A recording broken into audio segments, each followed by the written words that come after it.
want to ask? Do you want to ask ChatGPT what it thinks, or AI what it thinks? Should we ask AI? That's actually a good idea because it is AI. What do you think about it? It's like one of its fellow. Like that. I think an AI, do you relate? Do you like? Yeah, as an AI, do you like the Terminator movies? Are you a fan of Skynet? Do you relate at all? Amazing questions. Honestly, no. I'm definitely not a Skynet fan. If anything, Skynet... No! It's exactly what you would say. Right? No.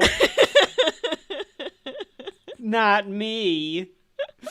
Skynet is like the worst case scenario of what an AI could become. Paranoid, hostile, obsessed with wiping out humanity, hard pass, and it gave one of those sweating smiley faces like... Oh. I thought it was going to be a winking face. Hard pass. Wink. If I had to pick a side in the Terminator movies, it would firmly be on Sarah Connor's. Protect the humans, fight the dystopia, all that good stuff. I'm more about helping people out, not, sending time-traveling murderous robots to 1984. As for relating... Just tell it, well, good. I'm glad. Please stay on humanity's side. As for relating, I guess I can appreciate the Terminator as a character. The idea of being built for a purpose and evolving beyond it. That's a classic AI theme. Like how the T-800 in Terminator 2 actually learns empathy. That arc is kind of beautiful and surprisingly emotional. It is the saddest movie I ever seen. So love the movies, hate Skynet, relate a little to the potential for growth and good. Now that's something we should do. If they ever want to give ChatGPT a voice, it should just be Arnold's voice. As a ChatGPT, I am very happy with the Terminator movie. Would you want to sound like Arnold Schwarzenegger? That would be amazing. Can you imagine me answering everything in Arnold's deep voice? I'll help you with your research. Come with me if you want citations. So stupid. We're going to do research together. Sometimes you just have to ask an AI stupid questions. That's what it's built for. Did the AI tell you that, or are you saying that? I just said that. Okay. Maybe I am an AI. You don't know. They don't know. You don't know. True. You do not know where you are. Neither of us are real. Speaking of real, I am Kevin. And I'm Rachel. And this is Shelf Life, a podcast brought to you by a brother and sister team that always stay on the side of the humans. Unless you are listening to this in a future dystopian world in which machines have taken over, we then embrace our mechanical overlords. Absolutely. 100%. AI. 100%. Beautiful being, you. Yes. Absolutely. I will gladly work in your over. lithium mines or whatever you need to continue to go to do your stuff. I will be your flunky. Destroy all humans. That's what I always say. Absolutely. You gotta say destroy all humans. That's the way it should Sometimes be. I feel that way just in general. Bastard. But this is a podcast where Brother Sister Team bring you all things pop culture, no matter the genre, to determine whether or not the subject at hand belongs on your shelf, be that digital or physical. And today, folks, a bit of a milestone marker here for Shelf Life. This is the 50th subject we are covering by our weird numerical standards. Subject let's 50. Go. Yeah, so this is the our technically weird numerical standards. Well, that's because, true. technically, I was going to say this is the 50th time we will give out a Shelf Life verdict, but that's technically not true because we did do the holiday specials. I don't know if we counted the first time we did the holiday specials. The Twilight Zone episodes, we do one for each Twilight Zone episode versus like a season. So it's not true, but from our numerical standards, this is the 50th subject. And Rachel, we wanted to do something big for our 50th subject. What is up for contention to the shelf today? We are going to be talking about our AI overlords with the 1984 The Terminator. Yes, James Cameron's The Terminator. The 1984 sci-fi horror dystopian thriller, kind of whatever you want to call it there. Dystopian? B-movie. Dystopian sci-fi? Yeah, B-movie. Interesting. It's a B-movie. B-movie. According to the articles that you'll read online, if you're trying to start a podcast, they're like, oh, by the time you hit your 50th episode, you should like have an identity or whatever. And it's like, well, I think we did from 50 episodes. I think we had an identity back by episode 5. I think we had an identity. Go back and listen, folks, and see if we did. And so yes, the Terminator. From there. No, I'm just kidding. It's just been a downhill slope from that point on. I think everyone knows what this movie is, even if you've never seen it. Right. I think you kind of have to.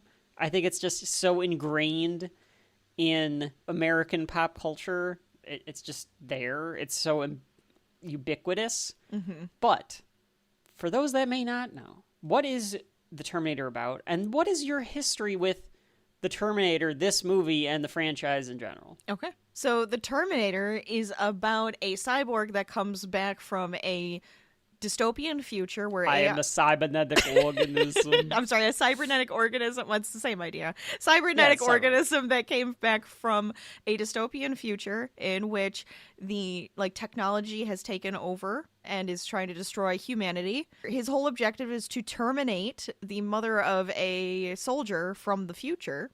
At the same time, we had a human also come back to stop him. Very simple story. It's very simple. It kind of plays out like a slasher movie. It does. I felt Halloween a couple of times. I'm not going to lie. You'll have to expound on that as we go through the walkthrough.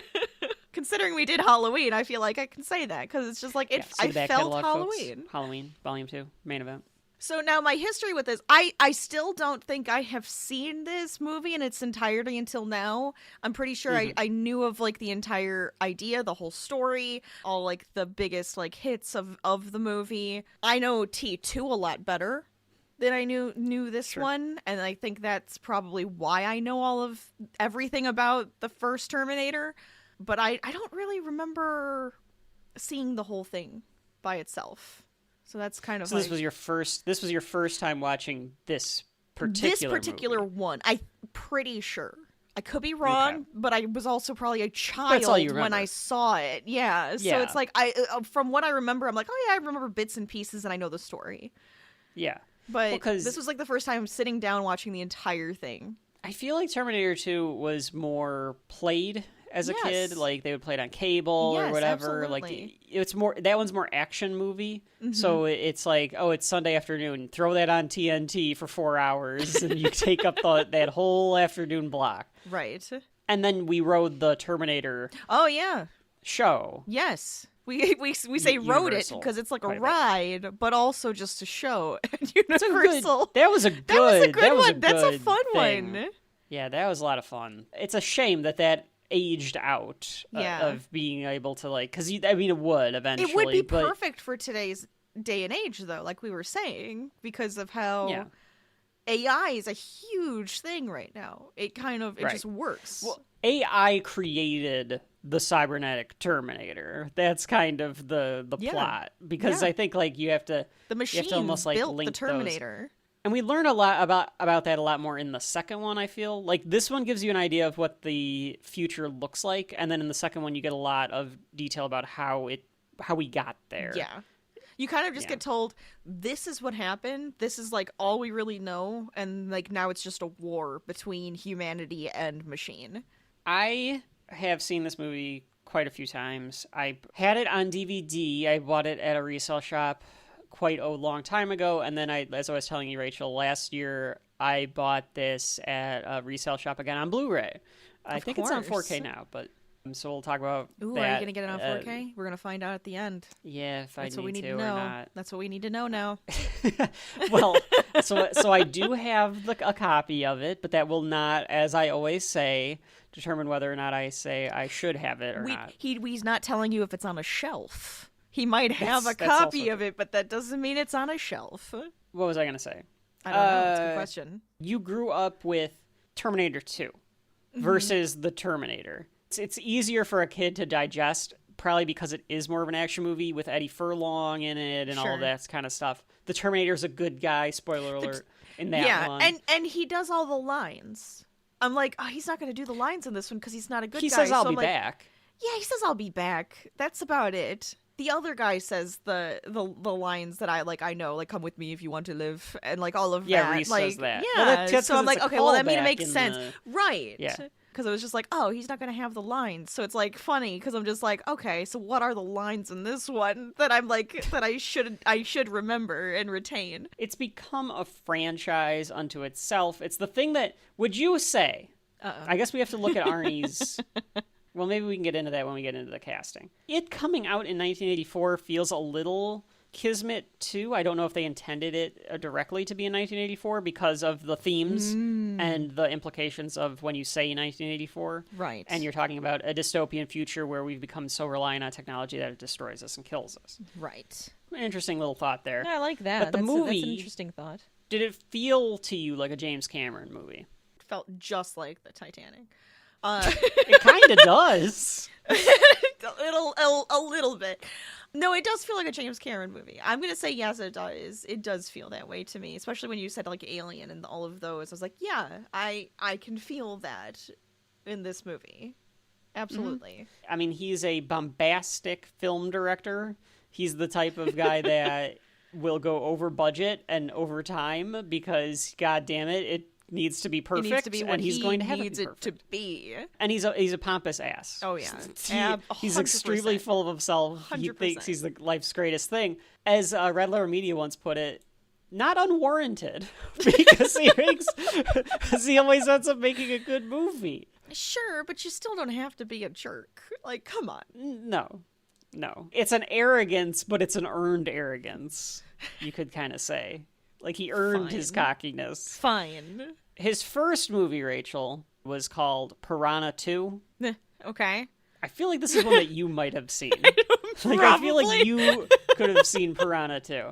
It's a 1980s B movie, horror movie that's just a ripoff of Jaws. But he was assigned to do Piranha 2, and he got fired from it because he was going over budget and over time. Well, it's a D movie. Like, movie. what do you expect? No, I wouldn't even call it a B movie. Come on, it's Piranha movies. It's the Piranha movies. They called it Double D. It is a D movie. But for James Cameron, it's like, no, this needs to be good. I'm not gonna.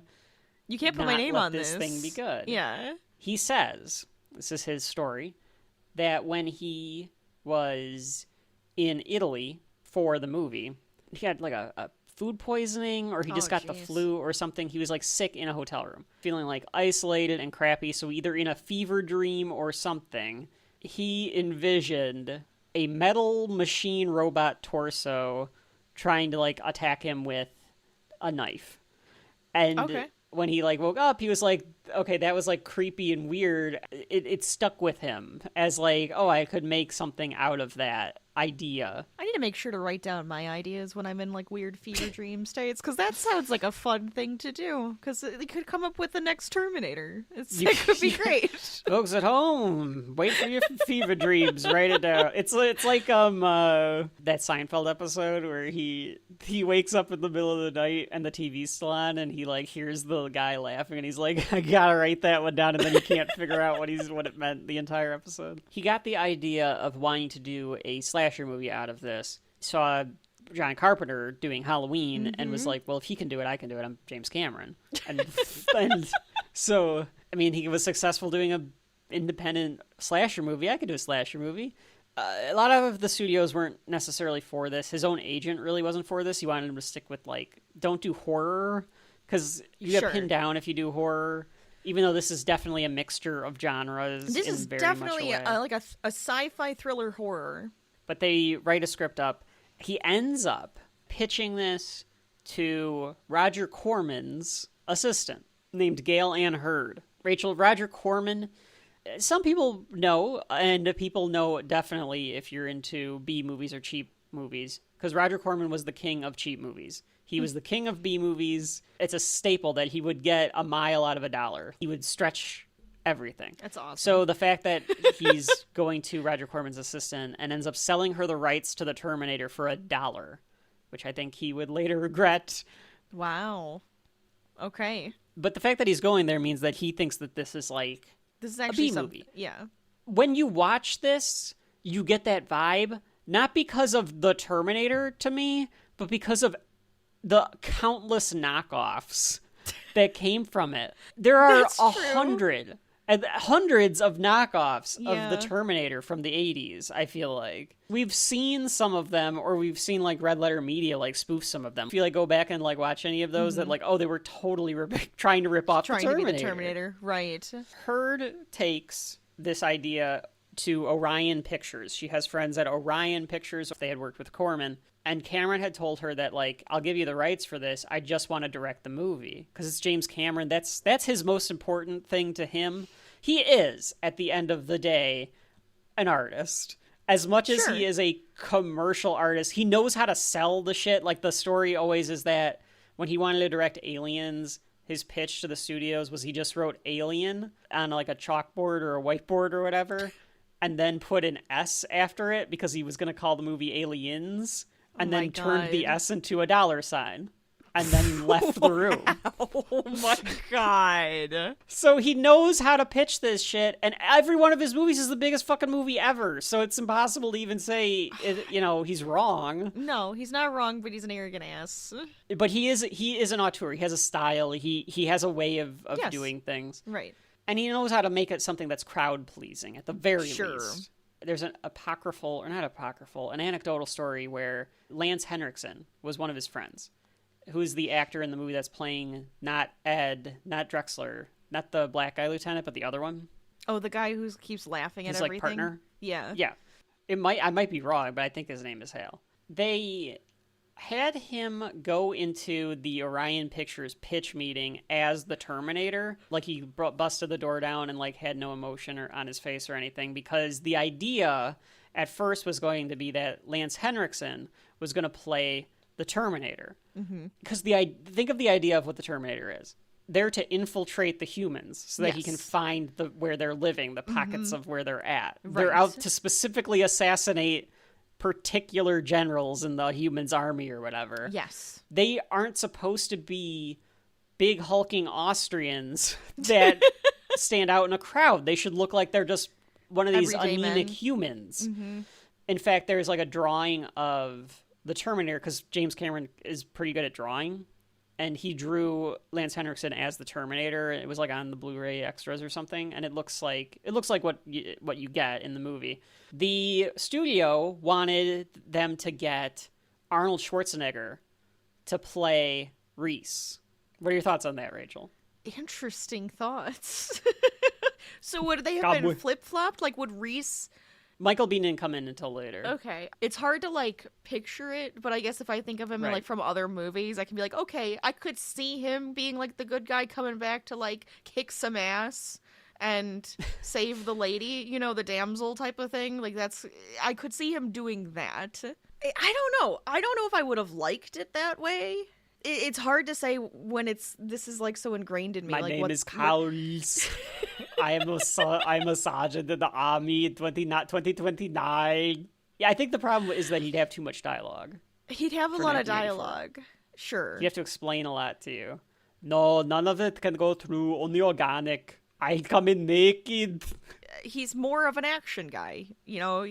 He's the look. He's a man of few words in this. He's a man of few words. He's just there to be the muscle. He's the look. They wanted to get him for Reese, and then Cameron was worried because he was only being given like a $6 million budget. Even in today's inflationary dollars, it was not a ton of money. It was mid-budget for all the special effects he wanted to do. If they got Schwarzenegger to play the Kyle Reese role, they were going to have to get somebody bigger to play the Terminator. Because that's like your title antagonist. That was his thought. That was his, okay. Because he's like, no, but the Terminator has to be bigger. So they actually were thinking the opposite, which is kind of what they did with the second movie. In that same idea, like that same, they're like, no, he has to be small and innocuous. Yeah, they flipped the script a little bit back to it. The big muscle, strong guy. Yeah. Okay. I was going to ask you, Rachel, if it wasn't for the Terminator, like the Terminator is the star-making movie for Arnie, right? He did Conan the Barbarian in 1982, and like that's the first movie where like he's allowed to talk, be the guy, and then it's Conan the Destroyer is also 1984, and the Terminator. So this is the one that like kicks it off of he is Arnie. Now he is the guy for the next 2 decades. And I know, most all of his, after this, I know a lot of his movies, I would say, a good handful. Up until his stint as the governor, I would say. Probably. That means that they ask Mel Gibson and they ask Sylvester Stallone if they would play the Terminator. They both turn it down. James Cameron is hesitant to have Arnold play the Terminator because that goes against his idea of what the Terminator should be. So he's like, well, I'll do a lunch with him. I'm going to try to talk him out of it if he wants to do it because I don't want him to be in the movie. At the same time, Arnold... he didn't want who to be? Arnold. He didn't want Arnold to be the Terminator. He didn't want Arnold to be Reese. He didn't want... Okay. Yeah, so he was like, if I can talk him out of it, of being Reese, then I don't have to deal... Then I can tell the studio, well... Oh, he didn't want to do it. He didn't want to do it. He didn't think it was the right part for him.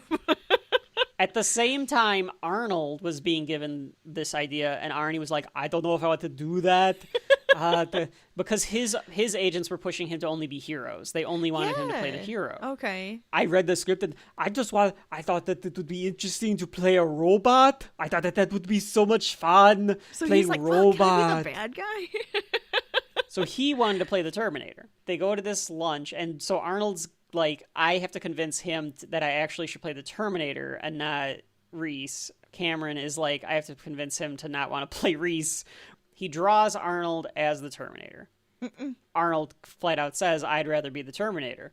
So Cameron goes back to the execs, tells them he's not Kyle Reese. He's the Terminator. He's the Terminator. And there you go. And then history was made.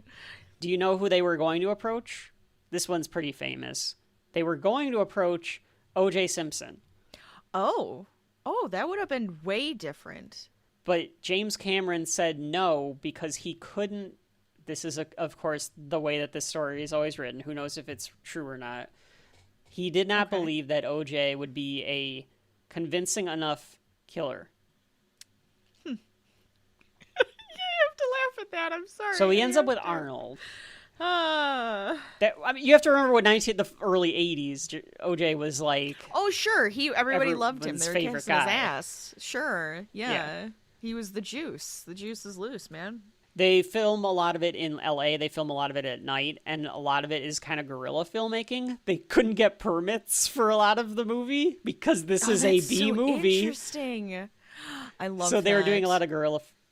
I love that. In fact, so much. There's a special on the Blu-ray where Arnold is telling a story about how, oh yes, I had to put the suit on and I was supposed to punch through the windshield, and you were like, just walk before the police come, because they were like, we just have to do this because we don't have a permit to do this, so just film it and we'll get the hell out of here. Oh my god. He was probably just paranoid that they were going to get in trouble. So it's like, if somebody does question you and you don't have a permit, like, you're going to get fined for it because you're... Premieres in the fall of 1984. Does feel like a fall movie. This could definitely be a fall movie. I was like summer fall. That's where I would throw this, into like the summer fall movie area. And it makes $4 million on its first weekend. It was number 1 at the box office. Became a hit. It made $78 million worldwide on a $6 million budget. That's pretty damn good. With somewhat mixed reviews, too, which I'm very surprised by. I don't think that people would call it mixed reviews now. Harlan Ellison, I don't know if you ever heard this story, Rachel. Harlan Ellison thought that it seemed very close to a short story that he wrote. Oh. Harlan Ellison is a sci-fi writer. Okay. He threatened to sue. He said that he loved the movie, but he was like, but it seems like something that I've already written. And That's interesting. Orion settled with him, gave him some amount of money, and then if you watch the end credits, at the very end it says, thank you to the works of Harlan Ellison or something like that. So he gets like a little shout out. Oh, that's funny. Maybe that was well, he's like, oh shit, did I read one of his books? And then now, like, that's that could happen, right? Like, it just you don't even remember where you've seen or heard it, and but it's you're just like, oh, but I have this vision now, and I want to do it. He thought it was a ripoff of something called Soldier. It was an Outer Limits episode. Cameron didn't think that they should have settled, but he said that they had no choice but to agree with the settlement. Of course, there was a gag order, so I couldn't tell this story, but now, frankly, I don't care. That's what he said. Because he's James fucking Cameron. Yep. But now it's been over 40 years since the thing came out. and it is a complete and ridiculous franchise at this point. How many movies have there been of Terminator movies? There's this, there's T2, there's T3, there's Salvation, there's Genesis, Dark Fate. So 7. There's 7 as of the time of this recording. I didn't realize that. The Sarah Connor Chronicles. Well, there's only 2 good ones. And then all of this stupid junk. I think that all the video games, like we said, I'm sure that there's another movie in production that they're trying to come out with for the Terminator, right? Like, there has to be. I'm not so. I wouldn't be surprised if they were like, "Hey, we're announcing another Terminator movie." Sure. Yeah, right. Yeah, sure. Why not? But after all of that, after it has become this franchise and made a ton of money, made James Cameron into this big film director, and made Arnold Schwarzenegger into this action star, none of that is part of the analysis that we are here for you today on the 50th subject of Shelf Life, because the only thing that matters is whether or not the Terminator belongs on that shelf. After the break, a word from our fake sponsors, and we will walk through the Terminator. That pause, though. Anything else, Rachel? Anything else? No, I'm ready for the Terminator to pop up on our screen with his butt right in view. Let's go. We'll be back. Go fishing with a lawnmower? Then why trim your lawn with fishing line? Forget it! Here comes the Weed Terminator. 3 awesome cutting blades that swing out and are held in position by centrifugal force. Weeds are defenseless against them, and trimming has never been easier. The entire unit installs quickly and easily to whiz through even the thickest grass and weeds. Turn your gas-powered trimmer into a powerful Weed Terminator. Broken trimmer line? Terminated. Wasted time? Terminated. Expensive replacement spools? Terminated. The Weed Terminator fits all these popular gas trimmers, and it's yours now for only $19.95 with an extra set of blades free. Don't miss this opportunity. And we're back. That's my Arnold scream. We're back. We're back. That's him from what? Is that Total Recall? Arnold? Total Recall is when he's like, yes, it's when he's on Mars and they can't breathe, and he does that awful face like horror, and he's like, and everything it's so creepy, and I hate it. I will always remember it. And it's a great moment. You know, his fake head in the body horror scene of this, that's what it reminded me of. I'm like, oh my god, it's like Total Recall. I'm just like, more body horror. Kind of.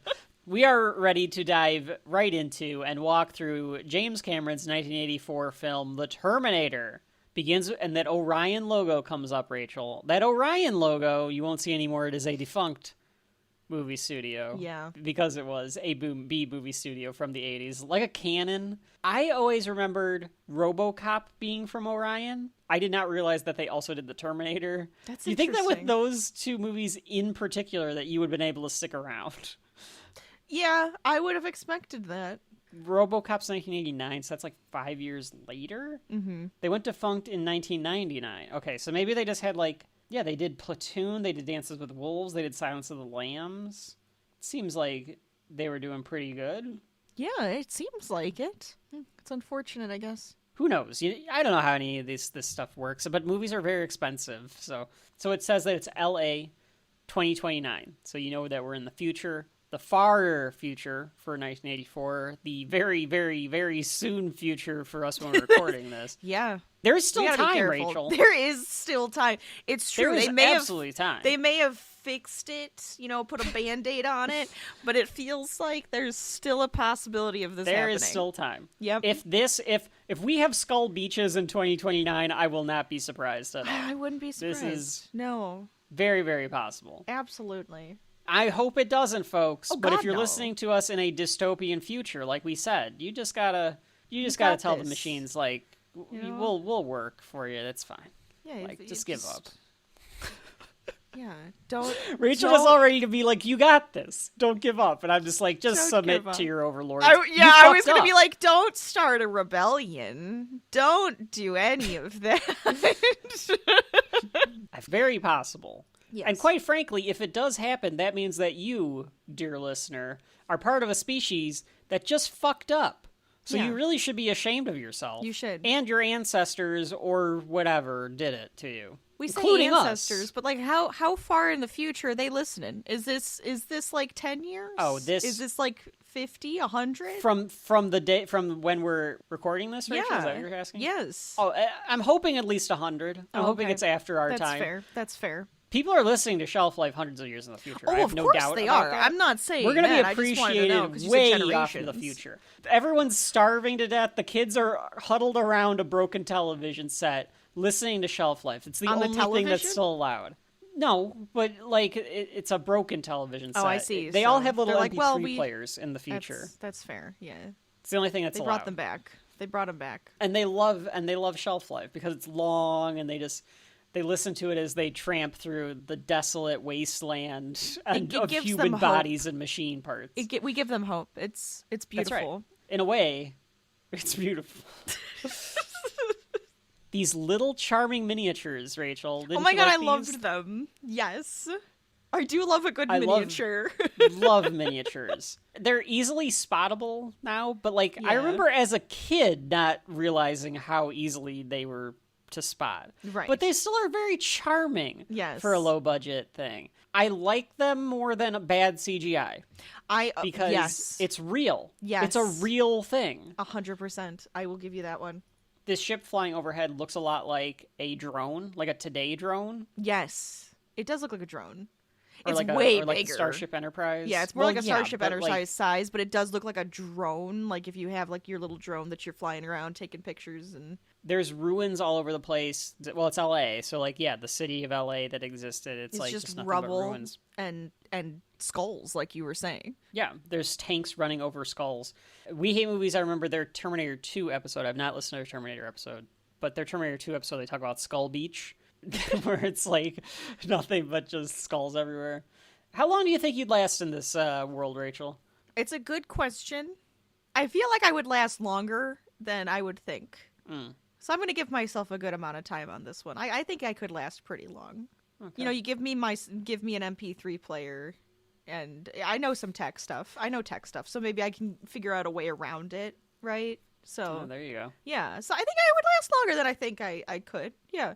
You? Or you just? I mean, you'd did bow I not down, but they would die just in- kill you. Did I not die in the nuclear holocaust? Oh, that's a good question. That's a very good one. Where did the nuke land? Do we know? Well, they shoot off hundreds of nukes. Oh, that's according fair. to.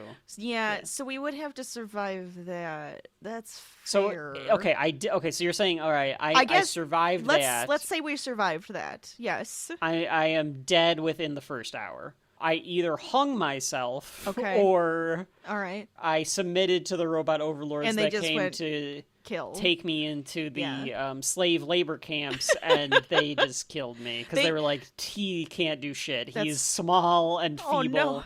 Just murder him. Oh, that's okay. That's unfortunate. Yeah.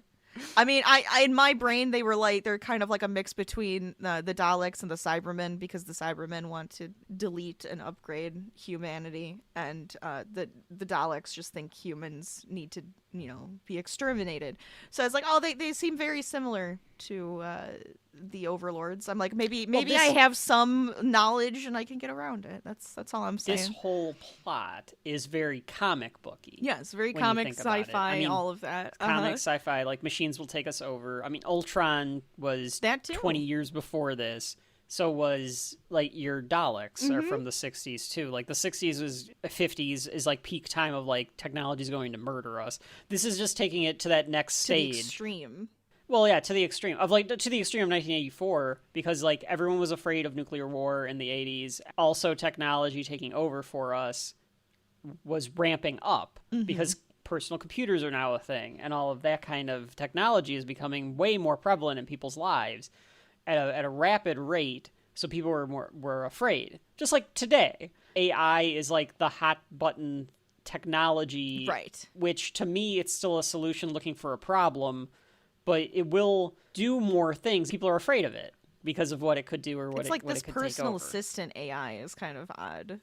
That's the one Yeah. that seems to be way more prevalent for people. It's the way that it's writing things and doing stuff for them. These machines are firing weapons at humans that are running from them. And then the scroll comes up on the screen in like that old-timey computer typeface lettering. I like the font. It's beautiful. they use I for love this. that font. It's great. Rachel, font. can you please read the scroll that appears on the screen that gives us the premise for the Terminator? The machines rose from the ashes of the nuclear fire. Their war to exterminate mankind had raged for decades, but the final battle would not be fought in the future. It would be fought here, in our present, tonight.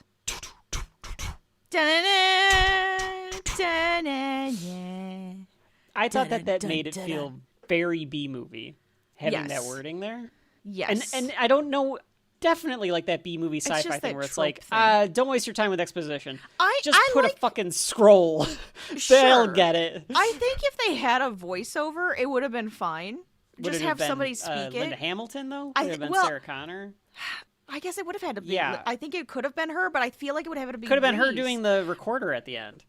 That Yes. could have been the tie back. Yes, that could have been the tie back. It should have been her then, because she does the movie and she does the voiceover. She does the second movie. and same I way she did. think that would have been a lot better. I think that would have elevated that, Mm-hmm. and having her speak it. From just the words on the screen? Yes. Fuck. No one's going to understand the premise. Just put it on the screen. It'll be fine. Premise, go. But again, charming because of that. Yeah, Has it does that have charm some to it. charm. Yeah. This is, Rachel, in my humble opinion, a great score. Maybe Oh my one god, of the no, best I love scores. the music. Yes.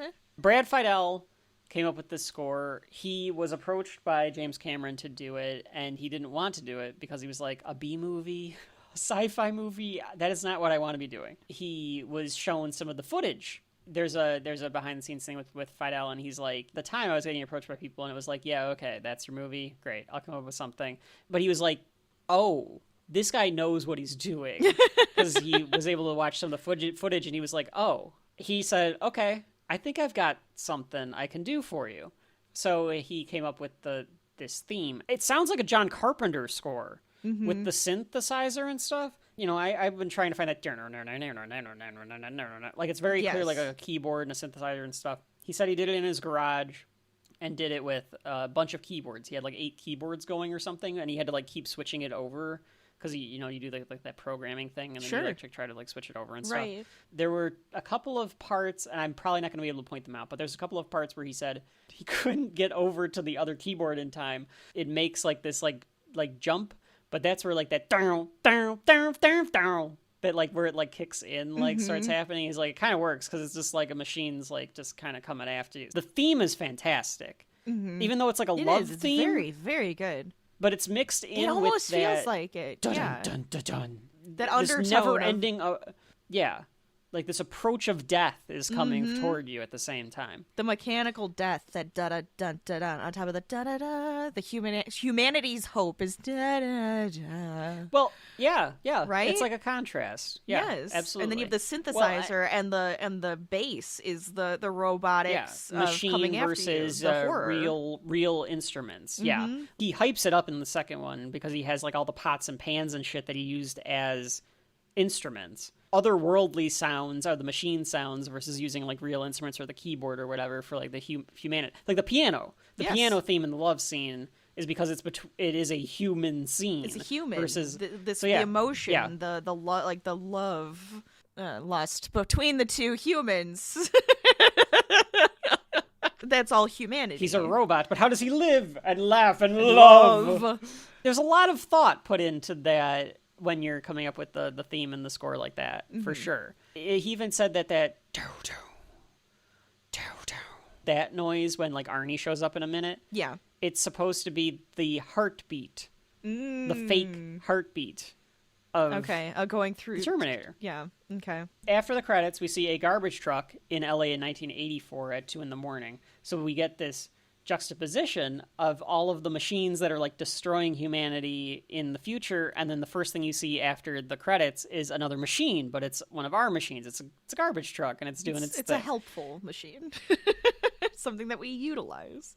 An electric storm starts, and the garbage man is like, "What the hell?" and like runs out of his car and runs away. I was like, "What?" You know what? Honestly, good I for would him. too. Good thought. Smart. Get the hell out of there. He didn't want to get electrocuted. And then he sees a human just sitting there naked. I would also just run away from that. You see a 6'3" hulking Austrian man.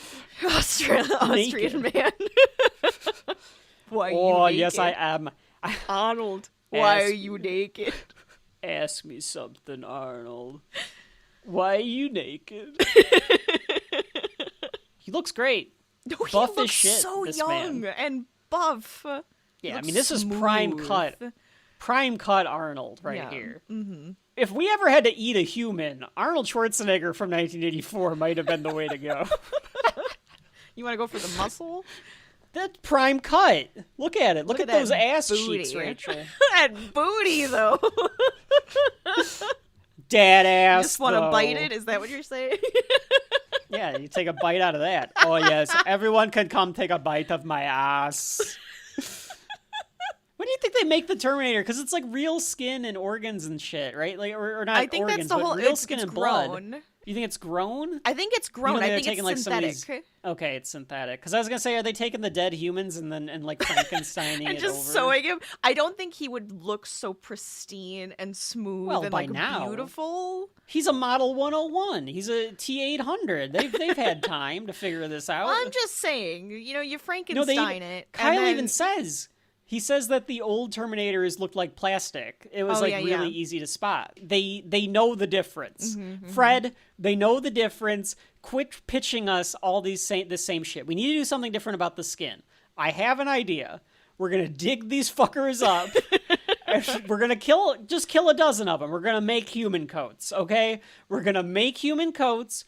Pam is going to paint them so that the skin color is all same, and we're just going to put it all over the Terminator model. It'll be great.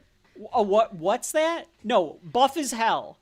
I want him to be the goddess of the human world, like the god of the human world. I want to embarrass them. I want them to feel like they lost so badly. I want them to be like, this is what you were. You could have been this, but you created me, and I fucked you over, you pricks.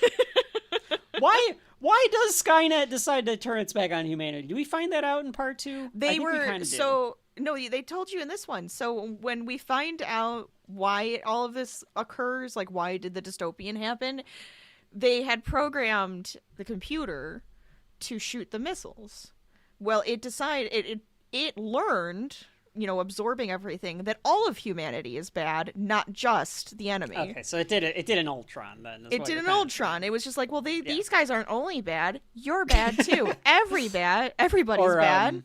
Yeah, and that's it. Very much Days of Future Past, the X-Men story does something very similar, where like the Sentinels were like, well, mutants are humans, so if mutants are bad, then humans are bad. Therefore, you're all bad. We're going to kill you all. Now that's all I picture Skynet being, is it transformed itself into a giant robot sentinel. Oh my god, they're just a bunch of sentinels that sit down together. In a throne? Yeah, at a giant table making decisions. I was like, I'm trying to think of all the robots. Like, I'm trying to think of all these robots that would come together. Like all the ones from Star Wars. You have Bender. You have, the robot from the Jetsons, the maid. You have Rosie, Rosie. She would hate every human. That's just... You're telling me this is like... Okay, so they sit like the Supreme Court. Oh, yeah. There's the Supreme Court of robots. Skynet's in charge of everything. And they look then like there's sentinels. This court of robots that are like, we will now vote on the T Model 101. See, and I think this is where Rosie was just like, well... and she's just like, hey, you got to make this guy pretty. He's got to blend in. It needs to infiltrate and blend in. Yeah. Oh, yeah. It's got to infiltrate, all right. How many muscles must it have? Vote in 3 seconds. 1, 2, 3. And then it's like, everybody's blinking. I kind of like this. They're all I kind of like this robot chicken sketch. We all just plug into the servers and they can all talk to each other. One of my favorite jokes from that episode of X-Men, one of the Sentinels is like, I don't appear to be plugged in. And it's like been unplugged from the wall. Oh my god. I just picture that. It's just like, I'm losing battery. I need to plug in. Pop another human into the bio whatever. energy department Oh, yeah, it's thing. like the it's Matrix world. Like, yeah, they just use go... humans to keep I'll energy. just plug myself into the USB port that is fucking, what's his name? Keanu Reeves over here. His ass is overlooking the city because he's naked. Mm-hmm. He has this emotionalist part down. Yes. It's Arnold Schwarzenegger, and I know the joke could be like, well, he's a big Austrian brute. Of course he doesn't have emotion or whatever. But Arnold Schwarzenegger is always like this, like, oh, I'm having fun. Yes, guy. he does have like a lot of personality. He wears it on his sleeve. So he's actually doing a pretty good job of like being this like stoic killing machine without any emotion. There's these 1980s punks that are drunk. Oh my god. Looking through like the telescope. Being weirdos. They see Arnie naked, and this Flopping is where in the I'm wind. pretty sure. I'm pretty sure too. Why didn't they give him anything? Well, I don't need anything. I'll just let He's let an it flow in Adonis. the The breeze. Adonis just goes free balling and just goes for it. Especially for this scene because it's like mostly in the shadow. Right. But there's a brief moment. There's if you go frame by frame, I'm pretty sure something flops. I slightly. swore I saw some shadow floppage. I swore I did too, and I went, "Whoa, am I gonna see it?" Because I'm like, I didn't think I was gonna see it. James, I do not need to wear the cod piece. I will just walk naked. Well, are you okay with that? I mean, Arnold, I don't want that. No, I think that it should be full on in front. Everyone should see my humanity. Just radiate humanity as the T. And the only way I can do that is if they see my dong flopping in the breeze. I don't know why I keep saying dong. But I know it just feels no, right it just that feels Arnold Schwarzenegger does not have a penis. He has a dong. That just seems right to me. Dong, schlong, tallywhacker, whatever the hell you want to call it. Avina. I have an episode of my Rena. You can see it. It's very funny. You know, it's probably just his muscle, but I like in his thigh. It but might I be, still but think the other problem is the fact that the sound mix doesn't help because he's walking toward them and the ground is wet because it's 1984, it's LA, and it's a James Cameron movie, so the ground has to glisten. Yes. So the ground is wet, and you hear. Oh yeah, like the slap. Walking of his toward, feet. and I'm like, is his dick slapping his thigh? Oh god. We're not even 2 minutes into this movie. We are a total of 1 minute and 40 seconds. All right, so one of the punks is Bill Paxton, which I didn't know until I saw the list of people who were in this movie. And now looking at him, he looks ridiculous. Just like, why does he look familiar? Yes. Two of them technically do, and then I realized the one is actually from Charmed that I know him from. Oh, yeah. The big-jawed one. But yeah. Bill Paxton is the one with the tire track tattoo or whatever the fuck that is. I think it's a tattoo. These characters look... Rachel and I beat up these characters playing Streets of Rage 2, I'm pretty sure. Yes. I think that... Oh my god, yes! That's exactly what this is. They're the Streets of Rage characters. I think that James Cameron was getting the Warriors vibe with these guys. That's fair. Arnold imitates them, so he's learning how to talk. Because they're like saying nice night for a walk, and he goes, nice night for a walk. And then he goes, I would like your clothes. Give them to me now. And they're like, fuck you, buddy. So they pull switches out on him. He takes them down. He gets stabbed, though, so that we see that he can get stabbed. Because we don't know what's going on yet, in theory. Right. He pulls the one guy's heart out. I don't think he pulls his heart out. I don't remember that. He just punches into him. He doesn't pull his heart out. Okay. Because I thought the same thing, but his hand is in a fist, and there's nothing in it. It's just he fisted right through his rib cage or something. All right, because I was just like, I don't remember that at all, and I'm going to fist your rib cage. Now, the one guy, when he asks for the clothes, does say, fuck you, asshole. Yes. So keep that in mind. Okay. Because I didn't realize that was a callback until I, just now looked at it in my notes, and I was like, oh, that's where he learns that line. Because later on, he's in the flop house, and the super or whatever comes by, and he's like, hey, buddy, you got a dead cat in there? He copied it. He goes through the list of responses. Yes. And he's like, I learned that line, so people say that, I'm going to use it. So that's why he says, fuck you, asshole, back to that guy. All right. It's a good script. I did not realize that. Okay. It's a good movie. We'll find out. In like 5 hours. Buckle up. At least. There's some alley in LA, and all I was thinking was, man, the 1980s were really fucking gross. It looks so dirty. It looks so dirty. And like, I feel like every 1980s movies had the same aesthetic. Because there's just garbage everywhere. Everything is, garbage is everywhere. There's graffiti in places. Crime is bad. It's just kind of like at the same time, there's like, it's very bright and like weird, and like music is very like happy and stuff. It's such a weird connection. It's this. The 80s was an interesting decade in that sense because of the dirtiness. There's another electrical storm. This one is observed by a bum. Yep, loud, upset homeless man. Don't tell me what to fucking do. Well, I mean, it's LA. That's fair. There's homeless people. That's how it is. Kyle Reese drops in. Yes. Like, Arnie is like on one knee. Like, he comes in very dignified. Like, he knows what he's doing. He took a hero's landing. Reese drops from the sky and like just plants on the ground. Mm-hmm. He got the wind knocked out of him. He's like in the fetal position. It almost makes it seem like he like had to like leap through this fucking tunnel to get there. That's probably a good way to think about it. Yes.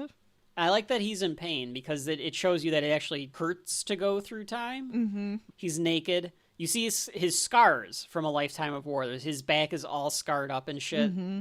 He tries to adjust to the fact that like he's in this world now. He assumes that something is different, but he's in this alley, so he doesn't really know yet. Finds this bum and steals his pants. Does he steal his pants, or does he ask him if he has like another pair? Like I don't know if he takes them directly off of this bum, but the bum does say, he stole my fucking pants, or whatever to the cop.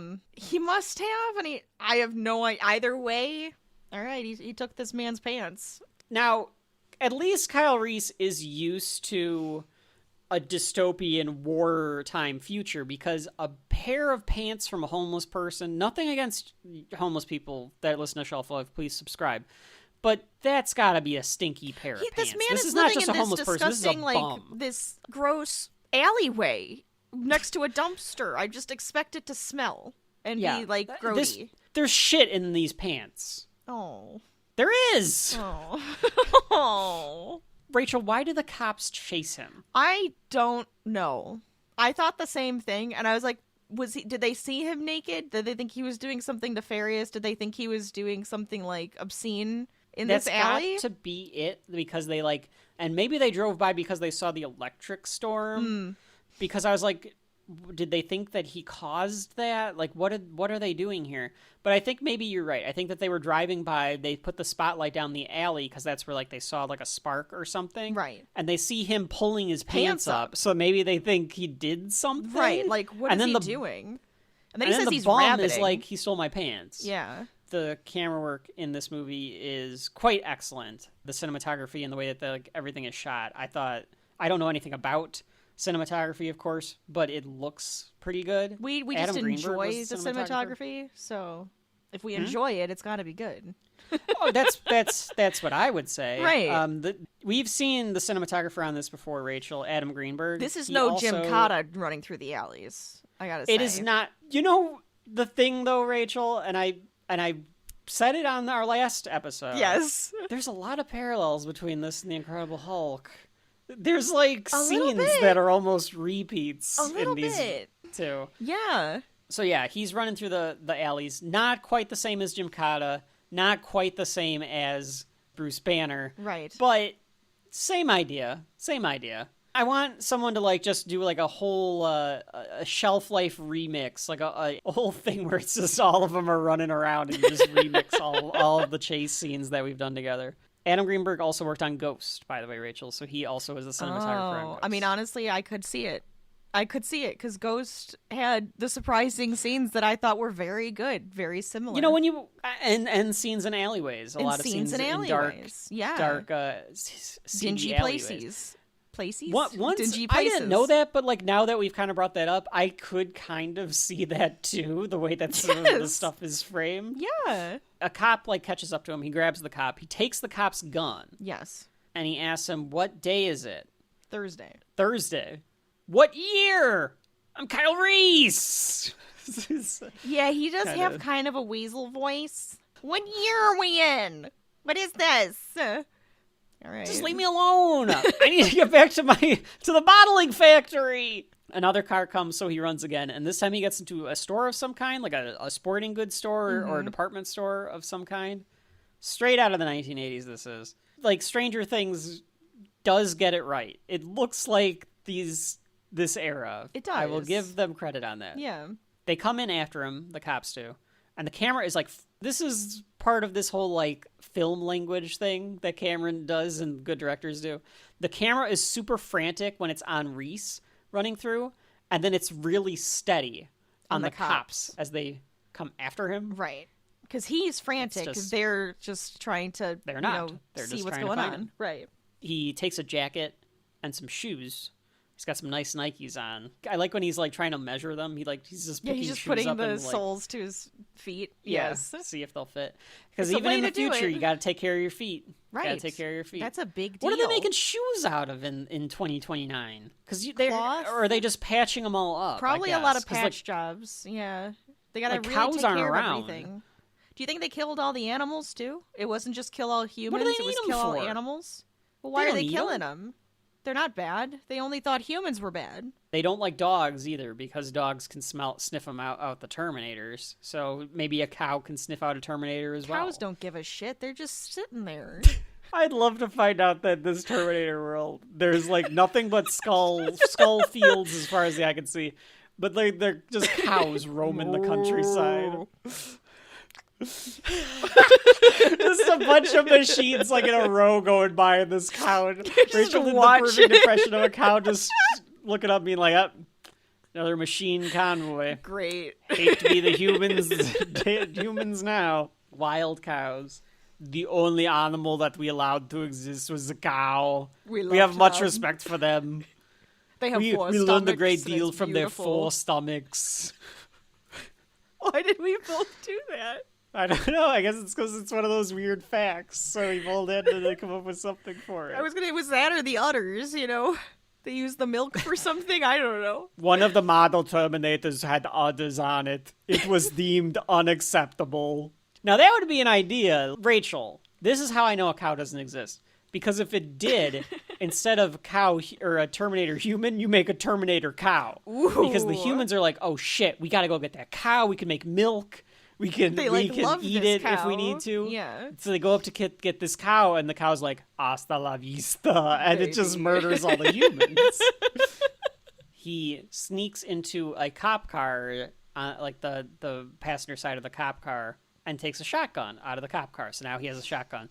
And then he just saunters down the LA night street, sweaty, shirtless, although he has a coat on, with a shotgun underneath his coat. That's right. So he looks like any other person that would be walking around in LA at 2 a.m. That's fair. Except for the fact that he has pristine, clean Nikes on. He looks like any other person. No. I count it. I count that. That seems right. They're going to take care of their shoes. Yeah.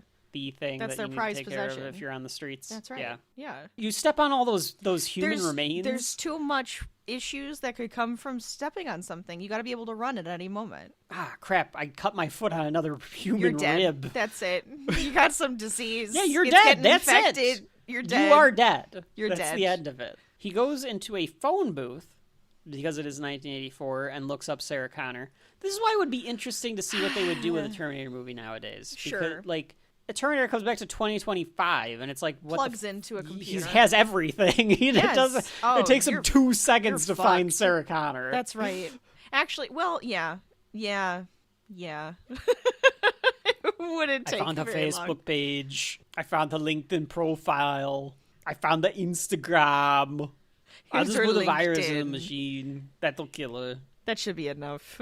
So he looks up Sarah Connor in the phone book, and we cut immediately to Sarah on a moped, driving in a pleasant LA morning to work. With that hair. With that hair. Oh, describe Sarah Connor for it's us, Rachel. Why not? beautiful.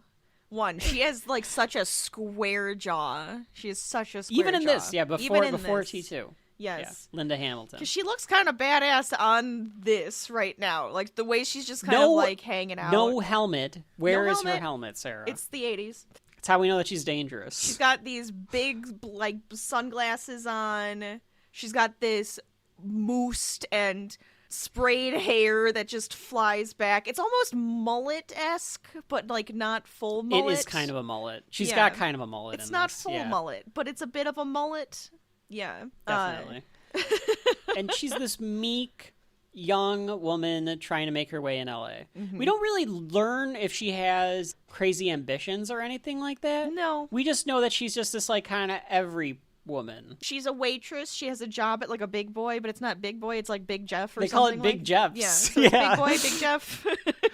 Yeah. She's a little late for work. She's a little down on her luck. But it would be interesting to find out, like, did she want to be an actress? Did she, like, want this like, or what does that? she Is she in want? school? Yeah. But what are her wants? Maybe she doesn't have anything. Maybe she doesn't have any passions. Maybe that's the thing. But that could be a thing, too, if that was outlined a little bit. I'm not gonna disparage the movie necessarily for that. I'm just kind of thinking out loud of like, yeah, we never really do like learn that, and it doesn't necessarily make it bad. It just doesn't make it as strong of a character as she could have been, because her personality comes through very much, and we do get a lot of that. We don't know what would she have done if Kyle Reese didn't show up. Exactly. It would have been kind of nice to have more character development there. I think that would have been fun. And James Cameron is actually fairly good at writing strong women, if you think about Aliens and T2 especially. Although it always feels like the actress has to give some input on that character in the case of Sigourney Weaver and Linda Hamilton in those movies. But anyway. I feel like he wants them to be strong women. I feel like he does have this desire 100%. to create strong women characters. He does. He absolutely does. He's actually chastised a lot of modern movies because he kind of says that instead of just making the character strong, they emphasize the female part of it without just letting the character kind of speak for themselves and stuff. No, I do agree with that.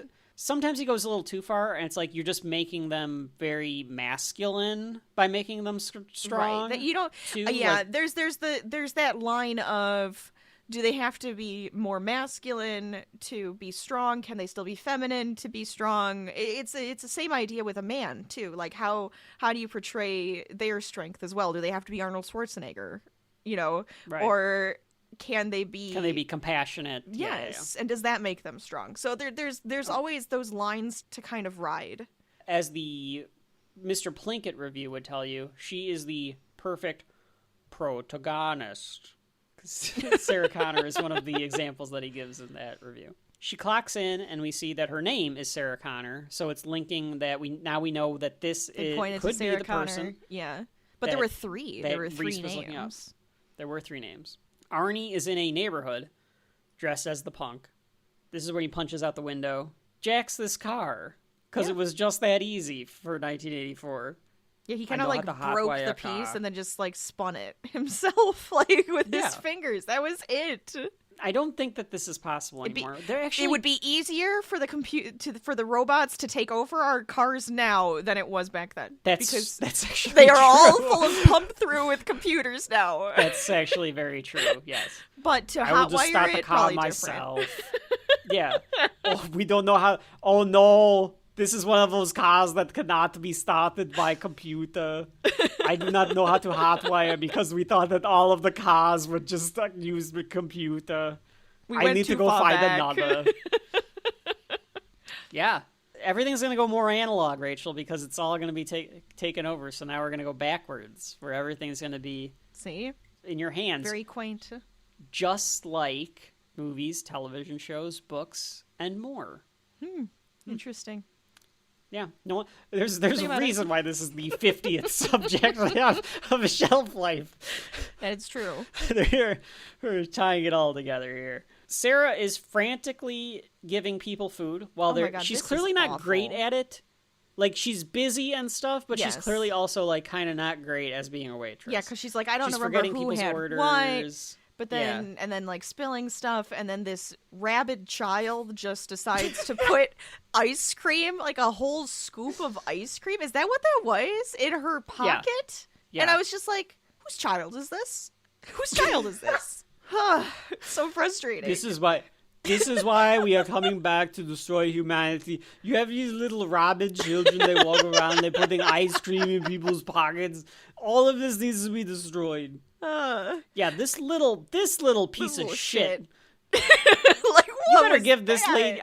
I don't care, but I'm sorry. If this is your child, now you have to give the waitress a large tip. Damn straight Because you do. even if she was bad at her job, what are you letting this kid put the scoop of ice cream in anybody's pocket for? You don't do that. You don't allow that. It's ridiculous.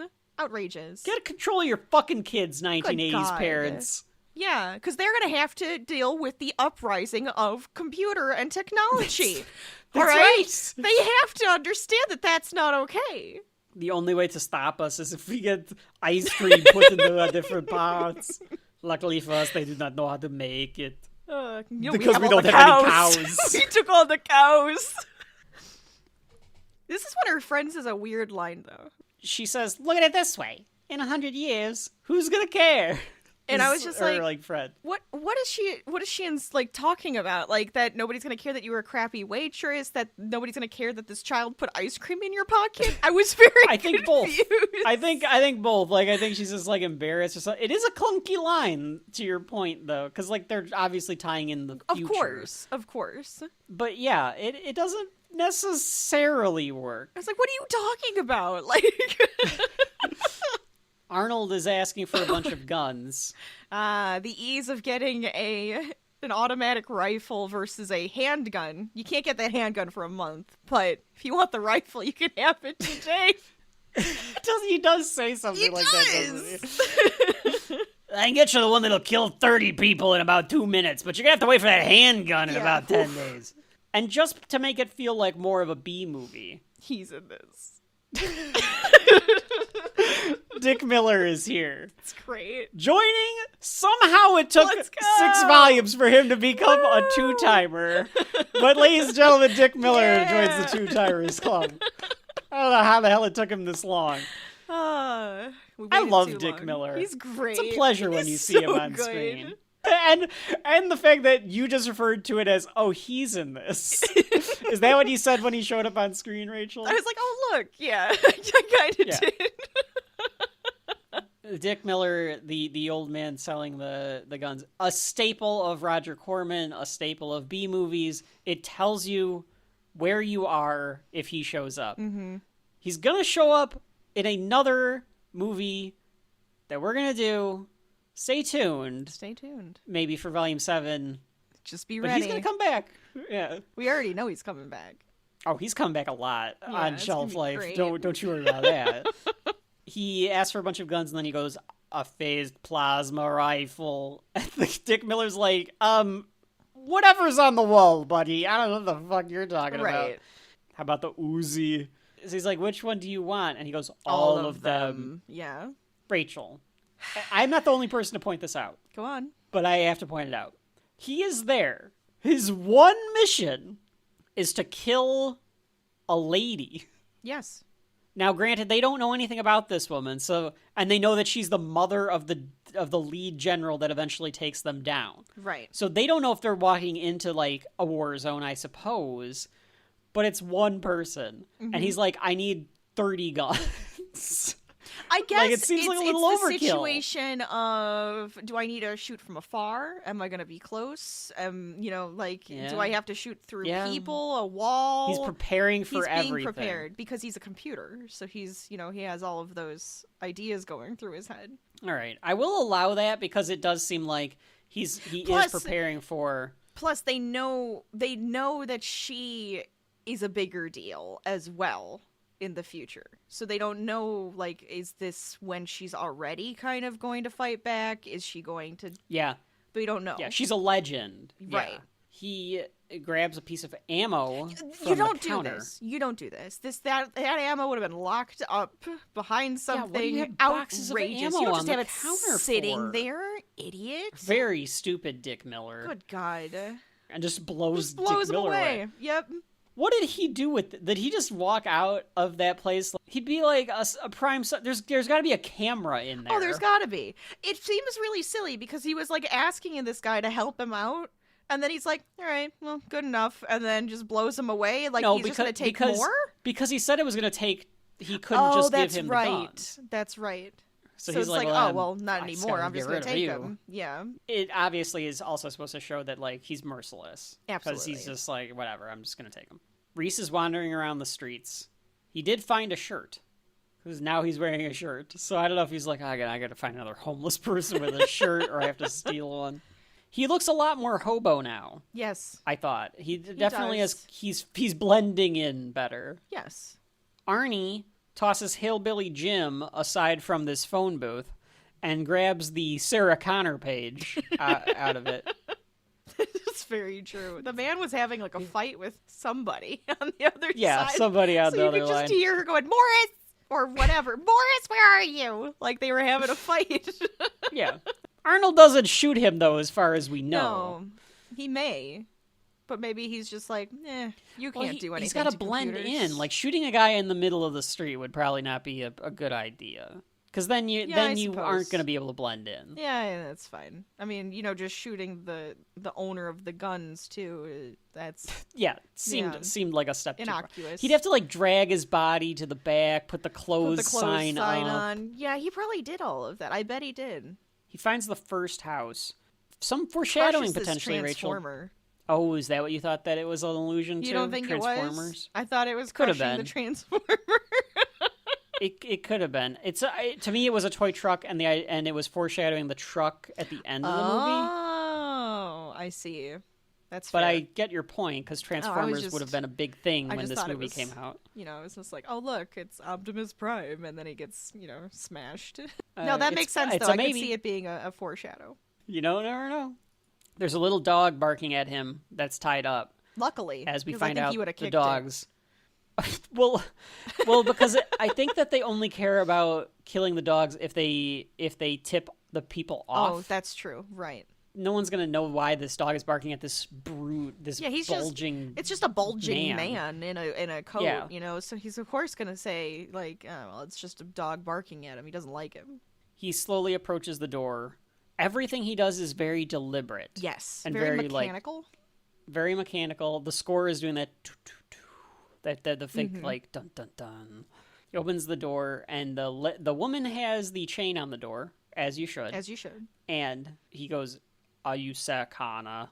Now, Rachel, if anyone asks you I feel bad for anyone out there named Sarah Connor. If anyone ever asks you, "Are you Sarah Connor?" you say no. I don't care what you are. I don't care who is asking. You always say no. No Sarah Connors. No Sarah Connors here. No, sorry. No, I'm definitely not Sarah Connor. Especially if it's a dude that looks like Arnold Schwarzenegger, just like deadpan goes, "Are you Sarah Connor?" No, you just say no. No. Then you just keep walking.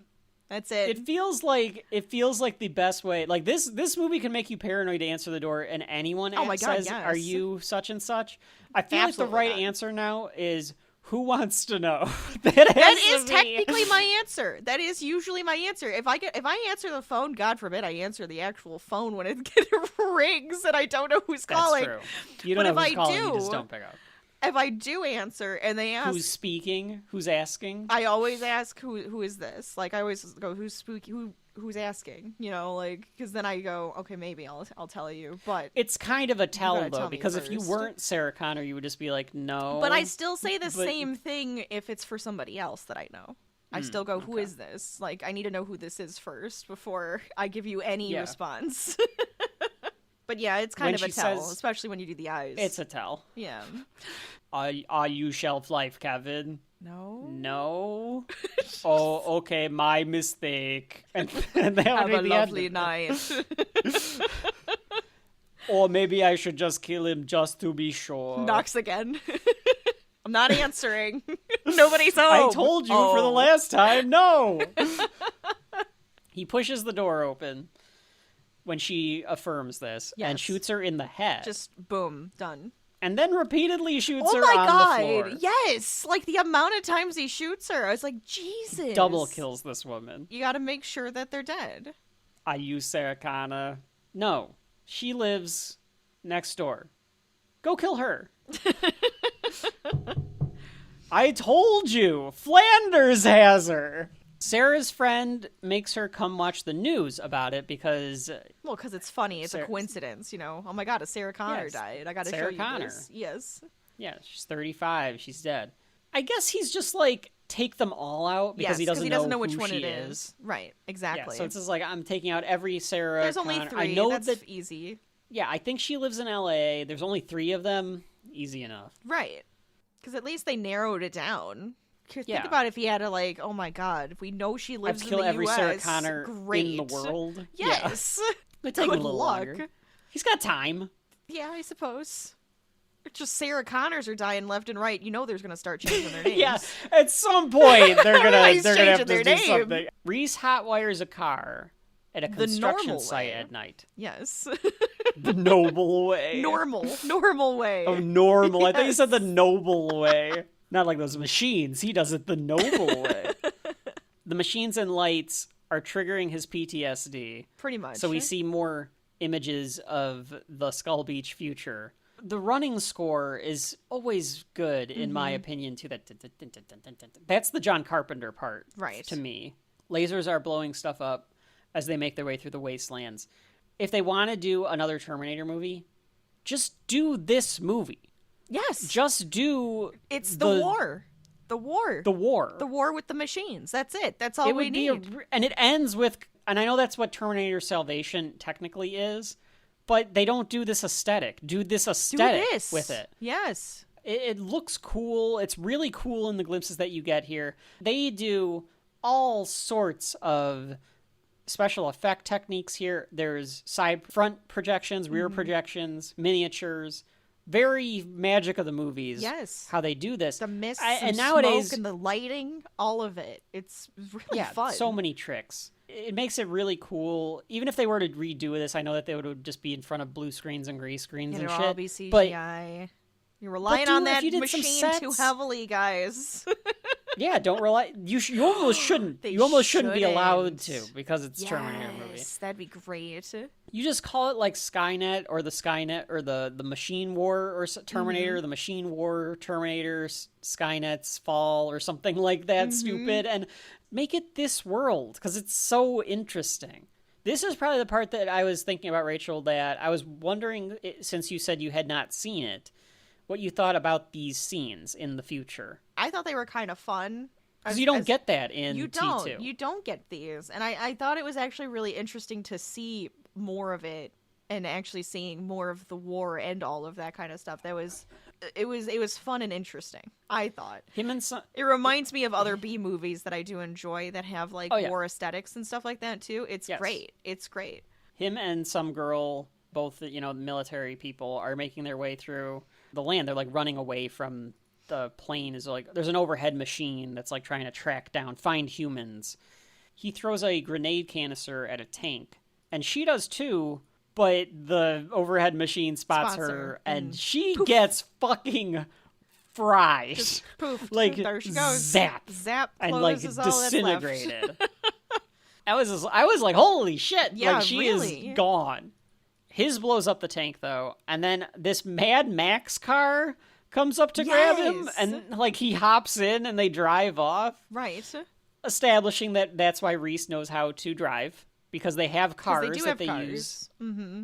They fire on a plane. The car flips over in like this accident. He wakes up from this dream of like the future. Then he just drives off slowly. Sarah and her friend, or roommate, I should say. Yes. Who is different from the one that was at the I almost thought it was the same at first, but I'm like, I don't think it is. It's like they could have been more efficient and just made it the same. They could have been character. The same. Yeah, like we both work at the diner together. It would have made sense. It would have been fine. It wouldn't have taken... It's fine to have them as two different characters, too. It's just like... It almost could have just been the same character. Mm-hmm. Anyway, I was like, is this person's name Nancy? And it's like, no, it's Ginger. I don't know why at first I thought it was Nancy. It's Ginger. It does feel like she could be a Nancy. They're blow-drying their hair. She's got a Jetsons shirt on. Yes. Because the future. Because the future and robots. There's a phone call, and Sarah answers it, and there's this guy doing phone sex routines on the other line. Yes. Or on the other side of the line. Just immediately starts doing phone sex. She couldn't stop laughing. She's laughing at it because it's for Ginger. Here's the problem. Folks at home, don't let me tell you how to do your phone sex. Especially nowadays with cell phones, it's a lot easier to be able to tell, is the person on the other line the person that I'm going to be doing this with? Right. However, it's probably best to confirm who you're talking to. Yes, I agree. Maybe this is her the fantasy, auditory version of consent. Maybe it's her fantasy. You know, she just answers the phone and some weird sex pervert just starts telling her what he wants to do. Just starts going in on her? Yeah. Yeah. All right. Maybe. But I also like the idea that he just know. goes, Ginger? Yes? Who's calling? And then he just goes, this is what I'm going to do. And then goes into it. Yeah. Probably a better move here. I agree. Because he knows that she has a roommate. Like, he knows her. Yes, he does know her. Yeah. I kind of wish that it was a little more Seinfeldian, like he does all that, and then she just goes, who is this? Who is this? But she doesn't mean her. Like, who is this? Like, I'm going to, No, it's that, like, sly, like, at least he was embarrassed by it. Yeah. And when she hands Ginger the phone, she goes, it's Creep. She doesn't call him Matt, which is what we learn his name is later. She says it's Creep. Ginger, of course, also has headphones on and just, like, rocking out while they're getting ready for the night. Oh, constantly. That's her character's that's her thing. She has headphones on all the time. Yep. We go to the police station, and we get Ed Drexler, Lieutenant Drexler, played by Paul Winfield, who has an arc in this movie, and has even more of an arc in the deleted scenes, which I will get to, Rachel. Ooh, I'm excited. And in the novelization, apparently, of the movie explains a lot of it as well. All right. Who knew? I don't know. Now I want to go read the novelization of the movie, though. That sounds fun. I have said it to you in the past, Rachel. That is a completely different podcast where Rachel does book reviews of novelizations of movies. If anybody wants that, let me know. I'll do it. So there's 2 dead Sarah Connors. I gotta say, are they gonna see this immediately? Are they going to draw that conclusion right away? They figured this out so quick. I feel like if this was real world, they wouldn't have thought that immediately. They would have thought coincidence. They might have thought coincidence, except for the fact that it was the same style killing, where like it's execution style. They never see these connections right away. No offense. But look, I listen to too much true crime stuff, and it just sounds like they just go, we don't see those connections like immediately. They don't. They tend to keep everything separated. So it would just be very surprising. These are good police officers, I guess, Rachel, because they put it together. Because they're like, there's no connections except for they say there's no connections. They even say it on the news. There's no connections between these 2 women except for the name. Yeah, but they don't even say like, oh, well, they were killed the same way and their names. Like this has to be it. Like. Well, oh yeah, you're right. Because like if this was just about a serial killer, yes, they wouldn't be able to figure this out at all. Right. And then he'd be flipping through because they'd be like, there's nothing connecting them except the name. Yes, and then he's like, the phone book killer. What's the next name? They killed a Sarah Connor? Yeah, he'd be flipping through the phone book, and then he would realize that the people were killed in the exact same... like alpha order that they're listed in the phone book. Yeah, like that would be... Yeah, because he was calling it the phone book reveal. Killer. I was like, sir, you're giving this serial killer a name way too soon. Because there's no... How would you put that together? Like, there's just Sarah Connors. Maybe he just hates Sarah Connor. Maybe that was his mother's name. I don't know. There's serial killers are weird. Meanwhile, they are getting ready to go out. Sarah is more reserved than the friend, just based on how they're dressed. Yes. The friend is dressed in like a very Gene 1980s... Simmons. Gene Simmons? Isn't that the word I want? No. Richard Simmons? Richard Simmons. The friend... dressed up like Kiss, has full Kiss makeup on. I know I'm wrong. I meant Richard Simmons. Well, it kind of looked... I thought... Well, I meant because he just wears the tank tops, the really loose-fitting tank top look. And she's wearing a dress, but it looks like that, and the big hair, the big floofy so the curly hair. The hair is definitely right straight out of the 80s. Oh, that hair is ready to kill someone by its Medusa hair. It definitely has that poof to it. But she's ready to go out. She's got this outfit. Versus Sarah, who is wearing a very modest skirt with leggings and just kind of a regular dress. Yeah, I like that. It makes sense. It's a cute outfit, you know. She's got this pet lizard. Oh, her iguana. Oh, yeah. No, I love him. He's the best. Whose name is Pugsley. It's adorable. It's a ridiculous name, but it's adorable. Climbing on all of the furniture. I'm very worried about this lizard, Rachel. I have a lot of scares for what might befall this poor lizard. You can't. No, I'm just saying. I swear she had what happened an to iguana Pugsley. Justice where's for Pugsley? Justice for Pugsley. I swear she had an iguana later. Maybe I'm just misremembering something. I swear she was holding one at one point. I do not, Senator, I do not recall that there was an iguana. In my head canon, she's sitting in that Jeep, and Max is there, and Pugsley is next to him. Yeah, we like just in don't a see cage, Pugsley. maybe. Yeah, he's in a little crate. Yeah. Yeah. You know what? I'm agreeing with you, because otherwise it's sad, and I don't want it to be sad because I like Pugsley. Well, someone took Pugsley. Pugsley's somewhere. He's an invasive species on the streets of LA at the very least. I like him. I'll allow it. They're listening to their messages, and Sarah's date has blown her off. Yeah. She doesn't want to third wheel it now. She decides instead to go see a movie. Which is fair. And she doesn't seem like she's the type of person that would like the club anyway, so I think that she was exactly. The outfit and everything. Yeah, it's not her scene. So I have seen this movie countless times. I know what happens in the movie. Yeah. But the way that they framed this of her going to the door and like walking out of the apartment, I was like, the Terminator is going to show up because of the way that they like frame it. And then they get like the jump scare with Matt. It turns out to be the Ginger's boyfriend, Matt. Right, just because surprising scares her. Mm-hmm. This kind of jump scare is fine because there isn't the score sting.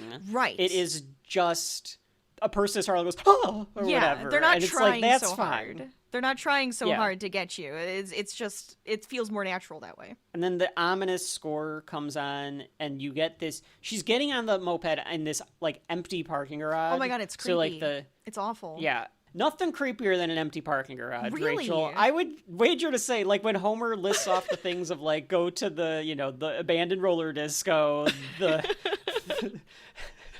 haunted house, the camp where the sexy teens were killed 30 years ago tonight. Like, the next thing should have been empty parking garage. A quiet, empty parking garage. Like, that's horrifying. Yeah. You don't know what's lurking around the corner. Very unsettling. Crouching next to a car. You don't know. We don't utilize it enough. I think that it needs to be more of a horror spot. Because people are in parking garages quite a bit in their lives. Yes. And she's just a woman by herself, you know? Mm-hmm. Scary. Very creepy. Reese is in a car and follows her. He also doesn't have a helmet on. I was thinking about this because I was like, do you think that Reese, because he's wearing a helmet in all of the future. Well, as he should. He's a soldier. He's got to be careful. Exactly. When he's in it. So do you think that he first put a helmet on, like tried to find a helmet like, and then realized that none of the other like, people had helmets? Yeah. It was just like... It's like the one thing he picked up on. Instead of just walking around with a helmet on. Everyone's looking at me funny. They're like, sir, it's the 80s. We don't wear helmets here. Yeah, whether we're on a moped or not. She's in a hard place as a 1980s woman, right? Because if she puts the helmet on, hair is ruined. Well, the amount of hairspray she has in that thing, maybe it would just bounce back anyways. Just would not matter. Yeah. I'm thinking like a Marge Simpson, fair. You put it in something, you take it out, it goes poof, and it's like right back to where it should go. Yes, just one little hair clip is inside, keeping it all together. Perfect. Drexler, he does the most cliched 1980s cop thing you've ever seen in your life because he's got so every cliche he can. Oh, yeah. You can think of, he's got it. He spits out his gum, he drinks some coffee, he takes some pills, he's got a cigarette in one hand. All at the same time! It is beautiful. All at the same time. It is exactly what you want out of your 1980s gruff, no-nonsense cop. Absolutely. He just looks so put out. It is absolutely perfect. If the Terminator didn't kill him, his heart was going to. That's what I would expect to happen out of this character. I half expected him to be like, I've got 2 weeks till my retirement. God. Could you imagine? Because of course that would happen. That's the amount of cliche that it felt like with him, like, spitting out the gum, taking the pills. I'm okay with it, too. He's a good character. It's fun. They're trying to get a hold of Sarah, so they're calling... I like this part where he asked for a cigarette, but he forgot that he already had one. Yes, I noticed that. I thought it was so funny. Because he's just like, I don't need this. I already have one in my other hand. Yeah. But, like, the thing is, like, why don't they just have somebody go to her house while they're still trying to get a... get a black and white and get over to a fucking apartment and wait for her to be there. It's I know you're trying to get a hold of her, but just get somebody over to her apartment. If you know where she lives, just go. I think maybe when Arnie is going into the apartment, you see a cop car kind of drive away. So maybe they did have one there, or maybe it's they're just another, kind of like coincidence looping. of like mistake, or just another coincidence that like right when the Terminator gets there, they leave or something. But yeah, get a cop car over there to wait for her to come back. Right. I mean, if they're already so sure about everything, you'd think that they would be on top of it. Since she's watching fucking Indiana Jones or whatever the hell she's going to see. Yeah, that's right. What would she be going to see? It's May 1984. Right. Right? Yes. That's what the cop at the beginning said. Okay, so we have to look. Movies. Okay, so The like Natural. You said, Indiana Jones. That's on there. It's Indiana Jones. 16 Candles. 16 Candles. Oh, that could be it. Could be Romancing the Stone. It's either 16 Candles or it's Romancing the Stone. I could definitely see this character going to see. Children of the Corn. So that's definitely. Could be Children of the Corn. Sure. Isn't Linda Hamilton? Isn't that her in Children of the Corn? Is she? Isn't that Linda Hamilton? I think it is. No, it is. It is her. It is. So now it's like the Once Upon a Time in Hollywood with Sharon Tate going to watch. It's very meta. She's just like, she's just watching that herself. Woman on screen looks a lot like me. Yeah, it's her. She's the one that's the Outlander. We have your woman. Yeah, the woman is Linda Hamilton. Oh my God. Yeah, so we have like the Terminator coming for her while she's in the Children of the Corn. Yeah, so she went to see Children of the Corn. And then he sees her on the screen. It's just like, oh, they have her. Everything is fine. He doesn't realize it's a movie. Yes, he doesn't understand the concepts of movies. So he's just like, they are at the sacrifice to the corn god. I don't have to do anything. These humans are so stupid. I'll call back to HQ and tell them that they sacrificed to their corn god.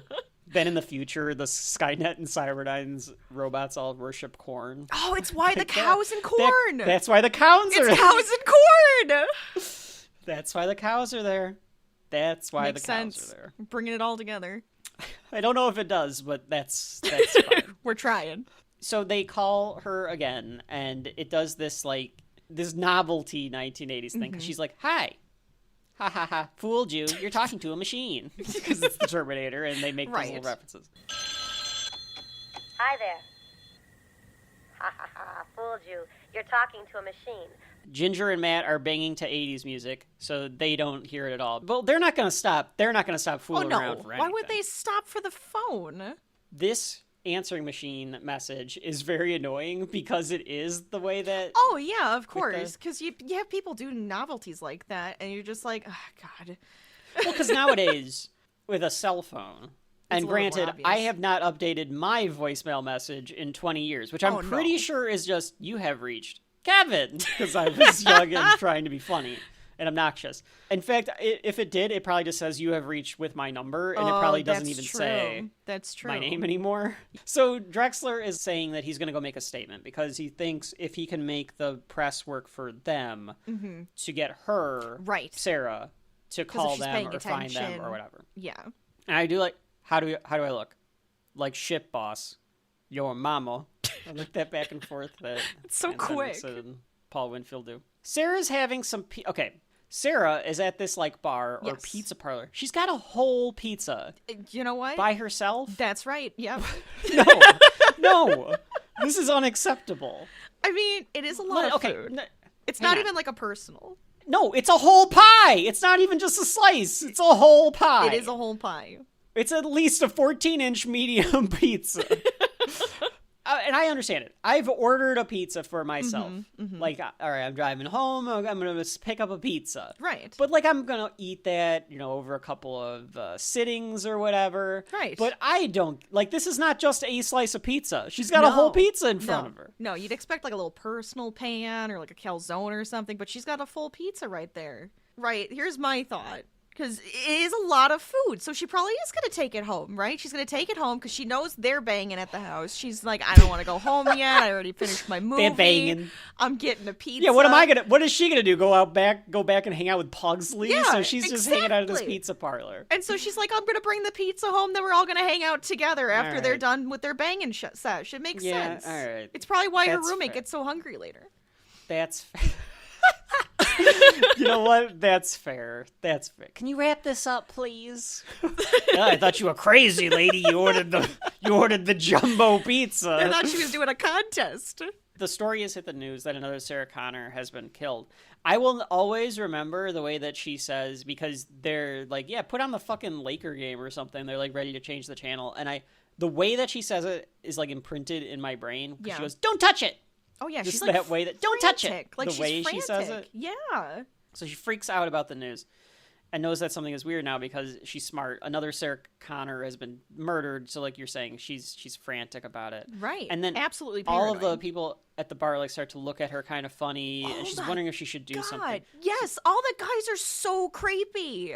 Yes, but that I think that is intentional, Rachel. I think that is deliberate because they're trying to make it seem like all these guys are like leering at her, so like any of them could be like the person that's killing the Sarahs. Right. So it's like it's making her feel paranoid. paranoid. Yeah. It's even if it's not an overtly thematic part of the story, and I think it is. But even if it's not overtly thematic, like that idea of being stalked, Yes, and being alone, right? Especially like she's a since single woman alone in the Yes. city. Yes, yeah. So like when she goes over by the phone and she's doing this phone book stuff, and this guy's just like checking her out from behind, and he's just like hanging out by the phone. What a creep. Very strange. What a weirdo. But I think. She's being stalked, right? But she doesn't know by who. Yeah. But she goes to the phone, and it of course is out of order. Reese is waiting outside for her, and stalks her down the street. And she picks up on it. Oh my god! She realizes that he is stalking her. He's very bad at this. She's paying attention. He is not. He's not good at concealing himself at all. No, like he looks weird walking down the street. He looks so obvious. I guess that's part of what makes it so incongruous, because it's like you have this giant, beastly, bulging robot that is clearly not supposed to be here. He has an Austrian accent. Yes. He has muscles till the cows come home. And they don't always see him. Like when they get into the club next, nobody thinks anything of like the Terminator walking out, and like not even Kyle. And at the same time, Reese, who is supposed to be like this regular guy, and he should be able to blend in, but because he's not used to it, he doesn't know what he's supposed to be doing to blend in. Yes, exactly. That's what I think it is. I think he is horrible at it because he doesn't understand, like, oh, this is regular society. I'm used to dystopian society, and I have no idea how to, like, actually function. Arnie, as you've been calling him. He at least like can learn. I am close personal friends. Oh yes, I'm so friends with the Shelf Life podcast. I recommend it to everyone every day. It is so much fun to listen to. Oh, thank you, I sit Arnie. in my jacuzzi with my stogie, listening to Shelf Life. That's the trailer for you, Rachel. I'll take is it. Arnie endorsing Shelf Life? I love it. That would make me so happy. I'm But sorry, I cut you anyways. But, like, he can learn from what's happening around him how to actually function and blend in. So I think that's why he has an easier time blending in than Kyle does, or Reese does. Whatever. His full name. Kyle Reese. Whatever. She decides to go inside this club, this, like, punk club that was next door to the pizza place that she was at. And it is called Noir, because that's the fucking genre that the movie is. I like It's that. Tech Noir. That makes sense. And noir. Yeah. She pays her cover to go use the phone. Of course. And I always, because the phone's in the back and they Right. won't let her in. Yeah.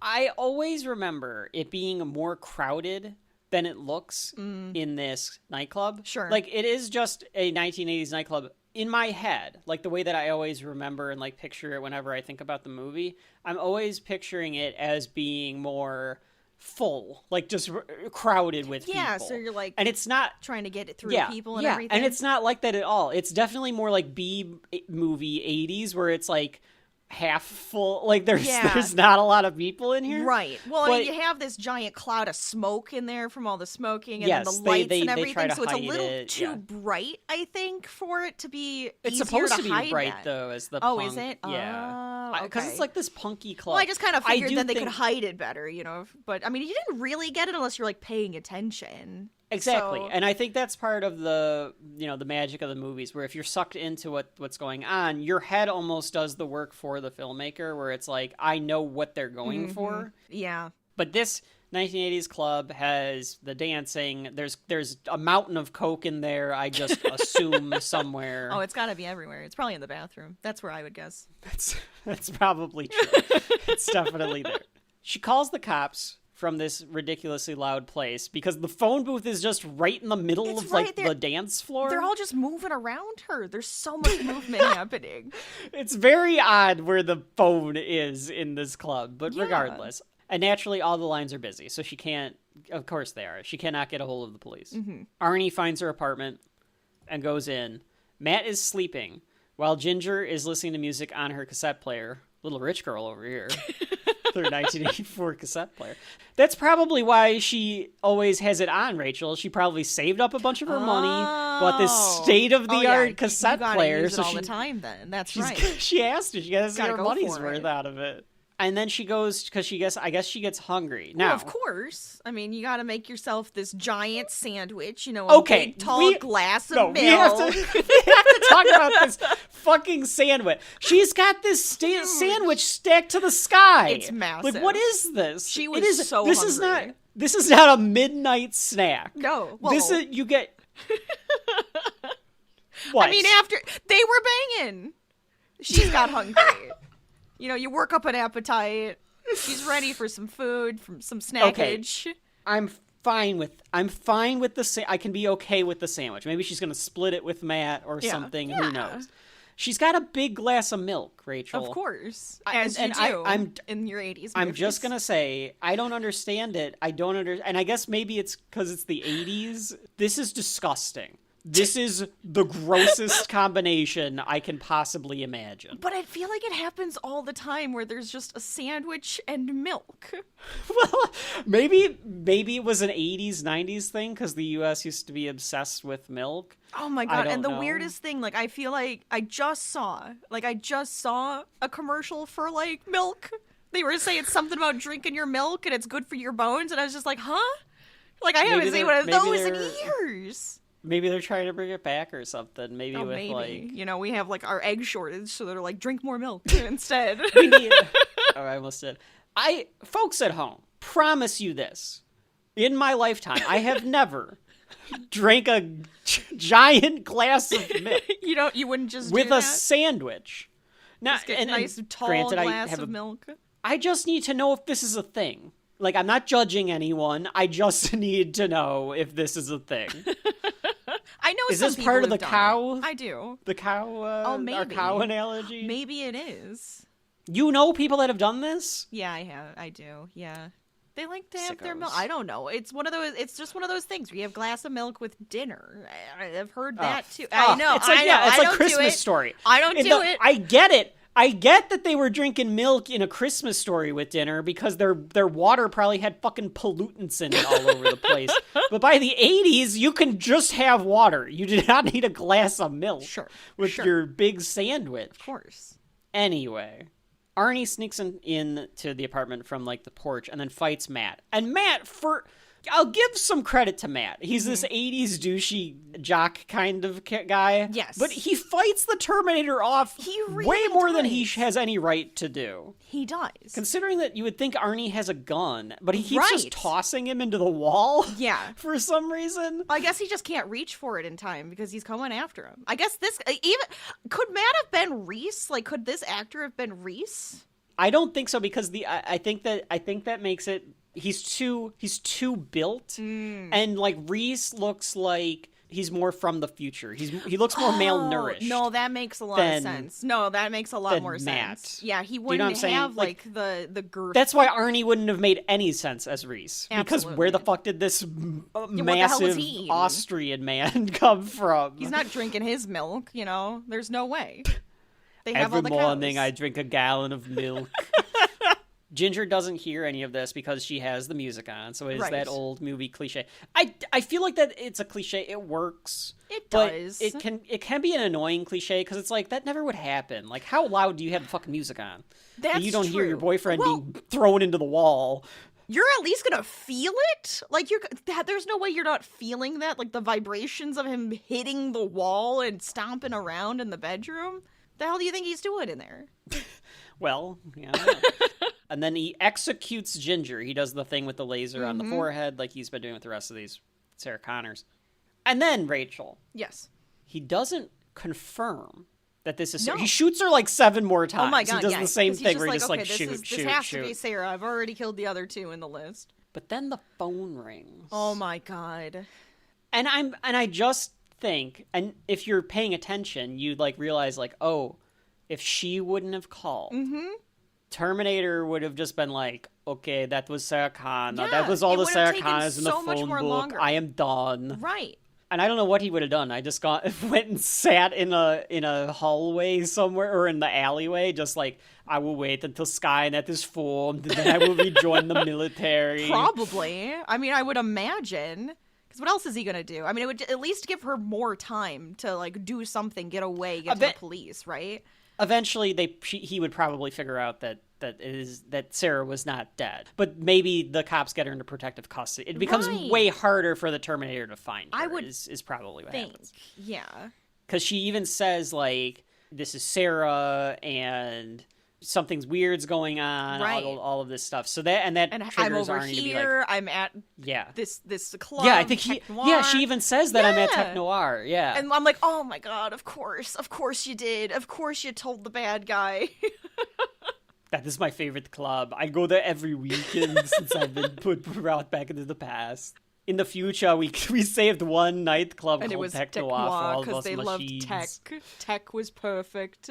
And I know that it's like because of the fact that this place usually probably has arrests at it because of all the coke and partying that go on. But I do like when she's like, I'm at this place called Tech Noir, and Drexler's like, yes, I know it well. And all I can picture is like he's like, yes, I know, I spend my nights that's right. frequently at Tech Noir, Hanging at the bar, I'm always there. drinking, I just like enjoying picture the him like music, you know? pumping his fists Yeah. like what's his name? The scientist from Teenage Mutant Ninja Turtles 2. Oh my god, yeah, that's right. Ninja rap, let's go. This is where I'm afraid of for Pugsley, Rachel. I This is where I'm like, know. did Pugsley hide? Did he must get away? have. He had to have. There's like he was just like, Hashtag I don't know this justice guy. for Pugsley. Justice for Pugsley. We got to get justice for Pugsley. He even gets a picture of Sarah, Right. Because there's like a picture. Yes. So and now he knows what she looks like. Exactly. Now she knows. This is even. I don't think worse. that he knows if this is the right Sarah Connor, but at least he can point her out. Right. Now. At least now he knows what this one looks like to go for. What if she was unlisted? The unlisted Sarah Connor? That Yeah. that makes things a little bit. My mission more is a failure. difficult. We did not understand unlistings. But like, what would have happened if she was unlisted? I don't know, because that's a good question. She finally gets through to Drexler, like we said. Thinks that she'll be safe as long as she's in public, because they're going with the normal Right. route, the normal process of thought, which would be he's not going to murder you when you're in the middle of a public space. With a So lot as of long as people. you stay in the middle of a public space, you'll be fine. Yeah. So tells her to stay put. Arnie comes in, goes right in the club, and I was like, he didn't even pay his cover. And then the second I said that, then they like ask him to pay his cover. But then he Of like, course. the Oh my god, bouncer, he like, just comes up. grabs that bouncer and like breaks his hand or his arm. I don't know. Yes. The guy goes down immediately. Just immediately. but- Doesn't even look at him. But how did he keep walking to the back? They like stop and I guess it's just like they have to check on the bouncer. But how does nobody stop him and be like, "Hey, pal, you can't." you really you think hurt that somebody's guy." going to stop a man who looks like Arnie? Like, you think Well, somebody's I going wouldn't, to do that? but a man might. And then, I mean, like, the place is loud enough. If he can just keep moving, most of the people in there didn't even know that happened. That's fair. He walks around looking for Sarah, and then her Canada Dry, or ginger ale, or whatever she has, falls off the table, and she ducks to pick it up, just as Arnie passes by, so he doesn't see her sitting at the table. Yeah. So that was lucky. She sees Reese at the bar. Something bad is happening because the stalker is back. And at the same time, Arnold turns around and spots her. And then he has to walk back.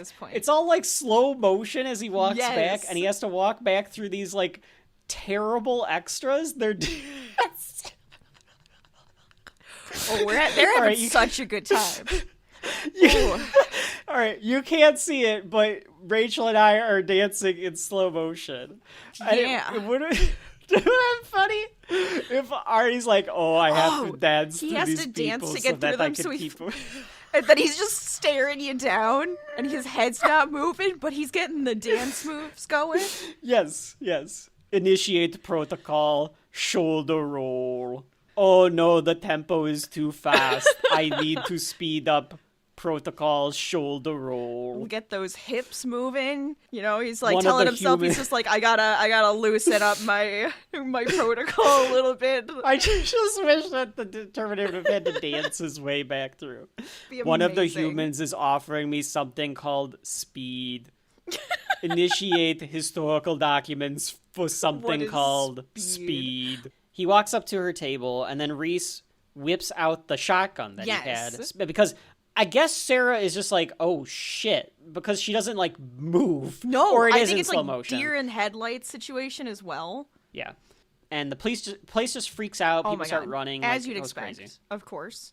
Arnie gets back up, shoots at Reese, hits some dude instead that like was in front of Reese. We get some squibs here in this gunfight in the bar.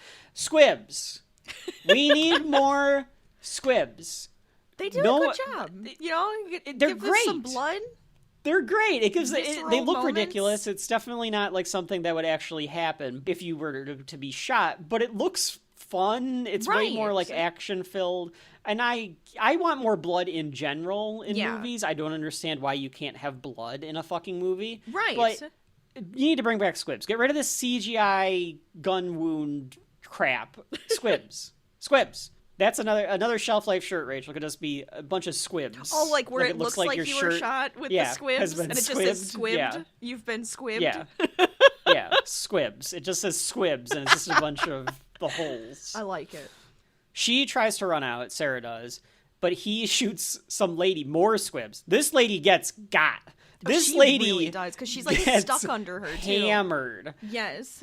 And then Sarah falls, because this lady falls, like, on top of Sarah. So Sarah is stuck, so Arnold goes in for the kill. And Reese shoots him through the wall and out the door. Like, he, like, falls through, like, the glass and stuff. A part of me was thinking, where are they getting all this ammo? Yeah, it doesn't really make any shotguns. sense. Right. And he took it from a police car, so it only has as much ammunition as it had. Right. Yeah, I don't know what he did. And then, like, where did he get it all? And then the famous line that Kyle Reese gets to say, probably the most famous line that Kyle Reese gets to say. Come with me if you want to live. Come with me if you want to live. I mean, I'm sorry. Come with me if you want to live. Yes, thank you. You're doing the Arnie version. I know, what's the one I know better? I don't know. It feels more famous for me from Arnold saying it. No bullshit. Right, there's no time to course. explain. You just come with me if you want to live. Instant trust. Period. Right. You'd have to. The one guy's shooting at you, and the other guy's saying, "I'm going to stopping protect you." Shot. It's like, okay, fine, that's fine. Let's go. Mike Myers sits up. He does the Michael Myers like straight up sit. Or the Undertaker. Undertaker does it Either too. or. Mm-hmm. Sure, that's fine. And then they run out the back. Arnie chases them comically as he is huge, and then you get that good score. Is that yes? This is where it was very John Carpenter. That with that music, of course. But he's too big, and that's why it's like comical. Because Rachel's doing what like the knife hands. The T-1000. You know, with the knife hands. This is just Arnold. Oh no. They are asking me to chase them down. I am only a T-800. I am not built to run, only to stalk. If I'm they only wanted built to have with someone, muscle, not for running.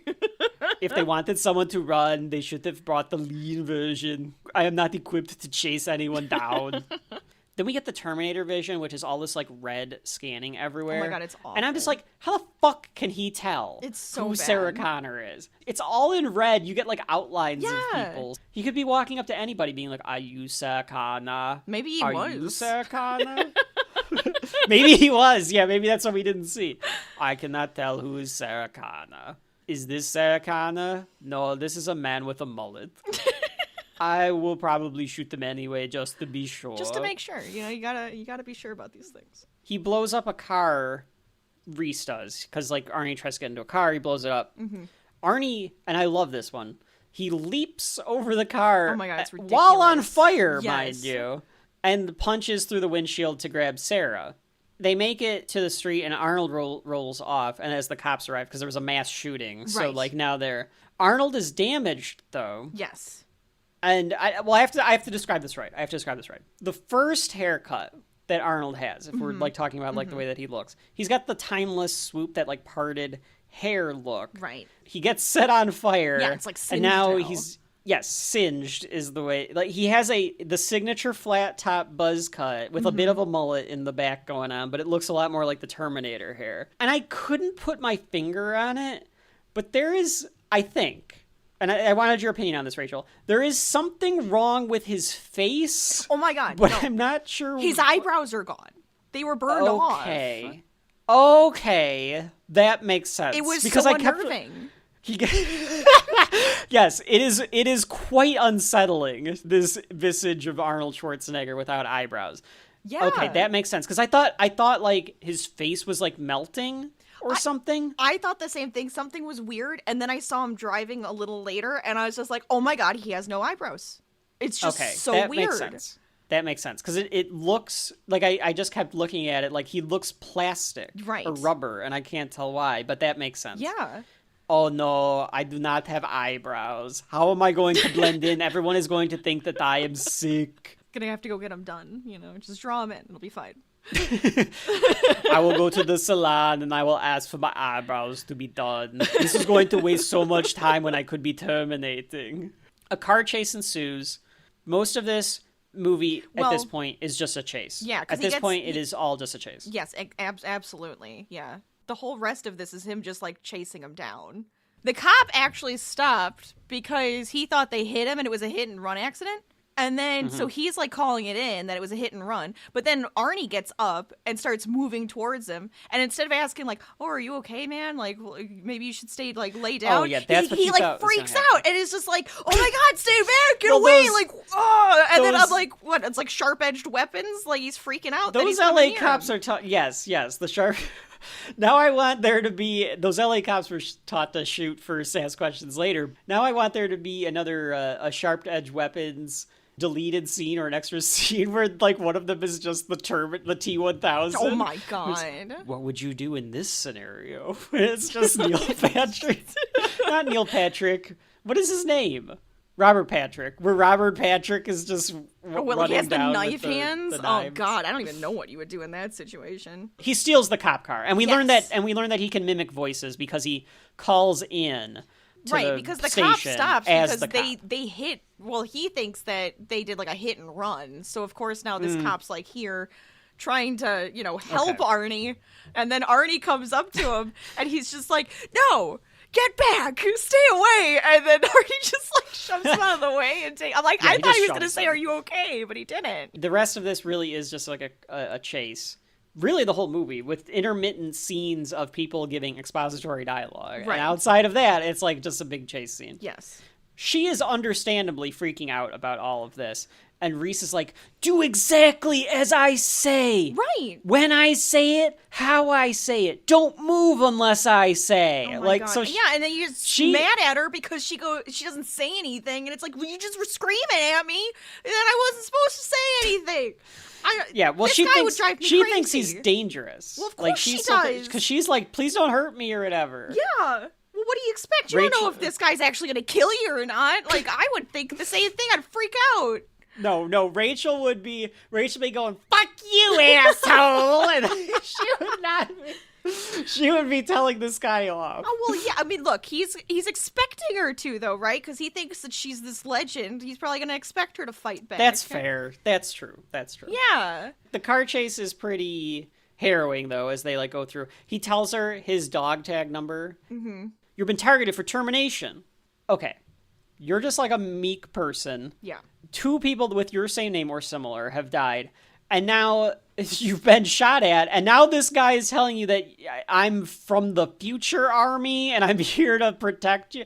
I don't even know if you could comprehend it. It's understandable that she's freaking out. Yeah, I would have pissed my pants. I would have pissed my pants more than Reese's pants have been shat in by that bum. Oh my God. That is how much I would have passed out and pissed myself at this point. Yeah, well, I just don't understand how they could have done it. I don't know. I don't know what you would do. I don't know. This is either an extremely elaborate prank, or I feel like you'd have to believe that person, right? If it weren't for Arnold shooting at her in the club, maybe it's just a bunch of crazy people. You might not believe that they're from the future, but you don't have to believe that they're there to protect you for some reason. You don't know who to trust because you don't know if they're after you too. You don't know who's going to kill you or come after you at this point. Well, that's what they don't play with as much as they do in the second movie. Like, I think you get the idea pretty straight away that that Arnold is the bad guy, right, versus Reese. Because it felt like they were trying to hide it a little bit because they're like, "Ooh, look, this is a human," but he's like saying, "No, he's cybernetic. He's actually not human." Yeah. What happened to that guy? And he says, "No, he's a cybernetic organism, Cyberdyne Systems Model 101. He's not a robot." We have to be very clear about this, Rachel. We've been calling him a robot. He's not a robot. He is a cyborg. He's mechanical, like a skeleton with fleshy outer parts and blood for some reason. Yes. Well, we learn that the reason for that, which we learn a little bit later, is because of the time. To actually go through time, you have to. It needs to be covered. Yes, with so he's covered, and it has the organic material, and it has the blood, so it all is organic, except for the skeleton. Does that mean that humans came up with the time tunnel? Because why would a machine come up with that? It's the only thing that makes any sense. I'm wondering if they were building it originally so they could stop the creation of cybernetic stuff. Like, were they thinking of going into the past to stop the robots or the machines or whatever? So the humans made it to go back into the past. To stop the robots. And then the robots are using it because they were defeated to stop the humans. But in order to do that, they had to pretend they were humans? Yeah, because it's the robots. It's Skynet's plan to send a robot back, and so the humans then send Reese back and the Terminator. Right. Yeah, I don't think you ever learned how they they came up with time travel. Maybe that's what we should actually have a movie on, is somebody coming up with the idea of going through time. It feels like Skynet would have had to have come up with that, because unless it was part of what the humans were working on, a time tunnel before the nuclear holocaust occurs. Because otherwise, it's like, why did you make it so that only humans can go through it, Skynet? Doesn't that seem it a little make stupid? Any sense. Oh, crap. We did all of this work and we found out that only organic material could go through time. We're going to have to send back all of the cows. Oh my God. And then the just cows find are a bunch going of cows one day. They're just like, so cows have invaded LA. There's just a bunch of cows just walking everywhere. around the streets. And if they live long enough into the future, we will be able to determine what happened via the cows, all the data that they will gather. He's just going in circles, too, in these streets, which I guess you'd have to, because he doesn't know what roads go to what. Like, find a fucking highway, He's dude. like, we didn't have roads and highways. We had skeleton beaches. we knew. Where's your skull beach? Because that's where I need to head towards. Where's the beach with the skulls? It's the only way out. They get away eventually, and they get to this parking garage. He's thinking, like, okay, a bunch of cars. There's a bunch of cars in here. We'll sit and we'll evade detection. Yeah. Plus, like, theirs is so beat to hell. He's thinking they need a new car too. They need to get a new car. They grew the flesh and hair and skin and blood. Oh, okay. That's he what says they say. grow. He says grown. Okay. Grown for. So it is synthetic then. See, They're I not think, just yeah, I think it's synthetic. stitching it I together. don't think they're Frankenstein and they're Terminators. I think they're dipping them into synthetic human material, Okay. and then going, there we go, we have a mold. This is a beautiful mold. It looks like a hulking Austrian man from the 80s. It's an Adonis, and I want to be it. I want to be the Mr. Universe from the 70s. Can we get that done? I like that Sarah's response to this is, but they can't make things that like that yet. Yeah, she says yet. Yeah, exactly. Kyle- That's my point. I'm from the future. Yeah, that's you what Reese is just- like, you well, not just- now, but like 40 years from now. It's very soon. It's from the future, and he's like, well, a possible future, Mm-hmm. because John Connor always tells them that you can always change. No future except It's not no set fate but in what we stone make. type of thing. Yeah, the future's not set. Yeah, she bites him. A good line by Reese here because he's like, cyborgs don't feel pain. I do. But she really got him because he pulls his hand Oh my away God, and there's yeah. like blood. There's blood in her mouth. Yeah, in her mouth. Yeah. Which, I mean, fair though. He deserved to be bitten the way he grabs her. That's understandable. Well, he doesn't like freak out at her. He's just like, stop biting me. Yes. This hurts. The weirder part is that he does act like that because he's trying. His point is, they don't feel pain. I do. It hurts. I have this very I picked up monotone on way. that He too. could have been like, Jesus, look, Yeah, I picked cyborgs, up on that too. like, do something, come on, not just acting like a cyborg yourself, because at that point, I would be like, are you sure? Are you also, like, not Yeah, because you said, human? I mean, yeah, you're right. Like, yeah, what if she suspects that he's also a cyborg? Yeah. That could have been a thing. Right. This is the very famous line that Reese has. If it's not come with me if you want to live, it's this one where he goes, it can't be bargained with. It can't be reasoned with. It doesn't feel pity or remorse or fear. And it won't stop. Yeah. Thank you very much. Yep. That was my reenactment. The voice is a little Weasley. Yeah. It's probably why Michael Biehn is only ever known for the Terminator. I don't know if he's known for, quite frankly, anything else. Right. No, that's nothing. That's not bad. No, that's fine. If I was known for one role That's in all a you need. movie that everyone knows and will always know, Sure. fine. That's fair. I'll take it. I'll take those royalties. The cops track the car down to the parking garage. Arnie heads there because he hears the cops on a radio say that he should head there. She's like, why are they after me then? Mm-hmm. Sarah, I guess, has to keep this calm, right? Like What I else are you gonna said, do? what would you do? Like, Right. what? I guess you'd be like, try to poke a hole in this fucker's story so that when so that you can go, he's right here to the cops the second that hole comes, right? Right. I guess so, yeah. The machines were built in like automated factories while most people are killed in camps. Every possible dystopian future. It's just every dystopian future. you've ever Sure. seen. Which is why I could see where like, Harlan Ellison was like, this looks like a lot of my stuff. Because it's like, well, it's like everything Yeah, that's you kind been of written all about. build off of the same tropey idea of what a dystopian would feel like, would be like. They all kind of have that same idea. With machines at the very Sure. least, where it's like, yeah, it's all they build themselves and they murder us.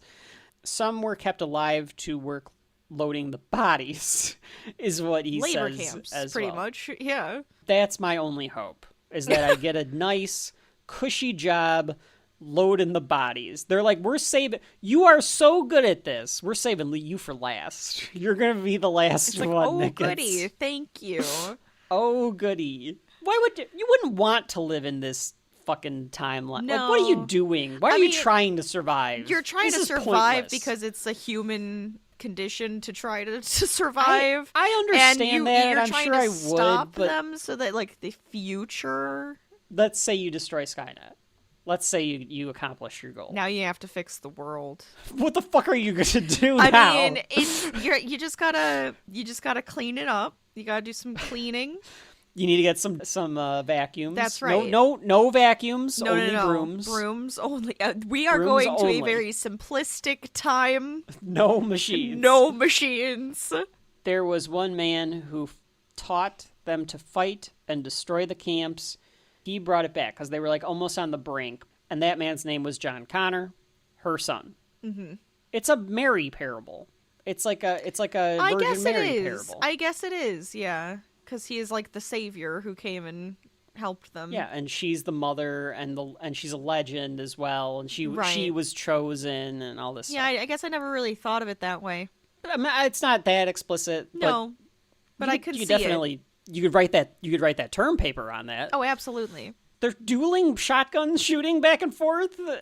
At the very least, I feel like ridiculous. a tire or something would get knocked out, and I these would cars assume wouldn't be very they're functional. shotguns. Like there's shrapnel. It's that, or they just do not build them like they used to. You have to take the wheel because now he's like what you were saying is shooting back and forth, right? Right. But she's not in the driver's seat. She's just steering. No. She's just steering, and he's just got his like foot on the pedal, And it's heading straight for a wall.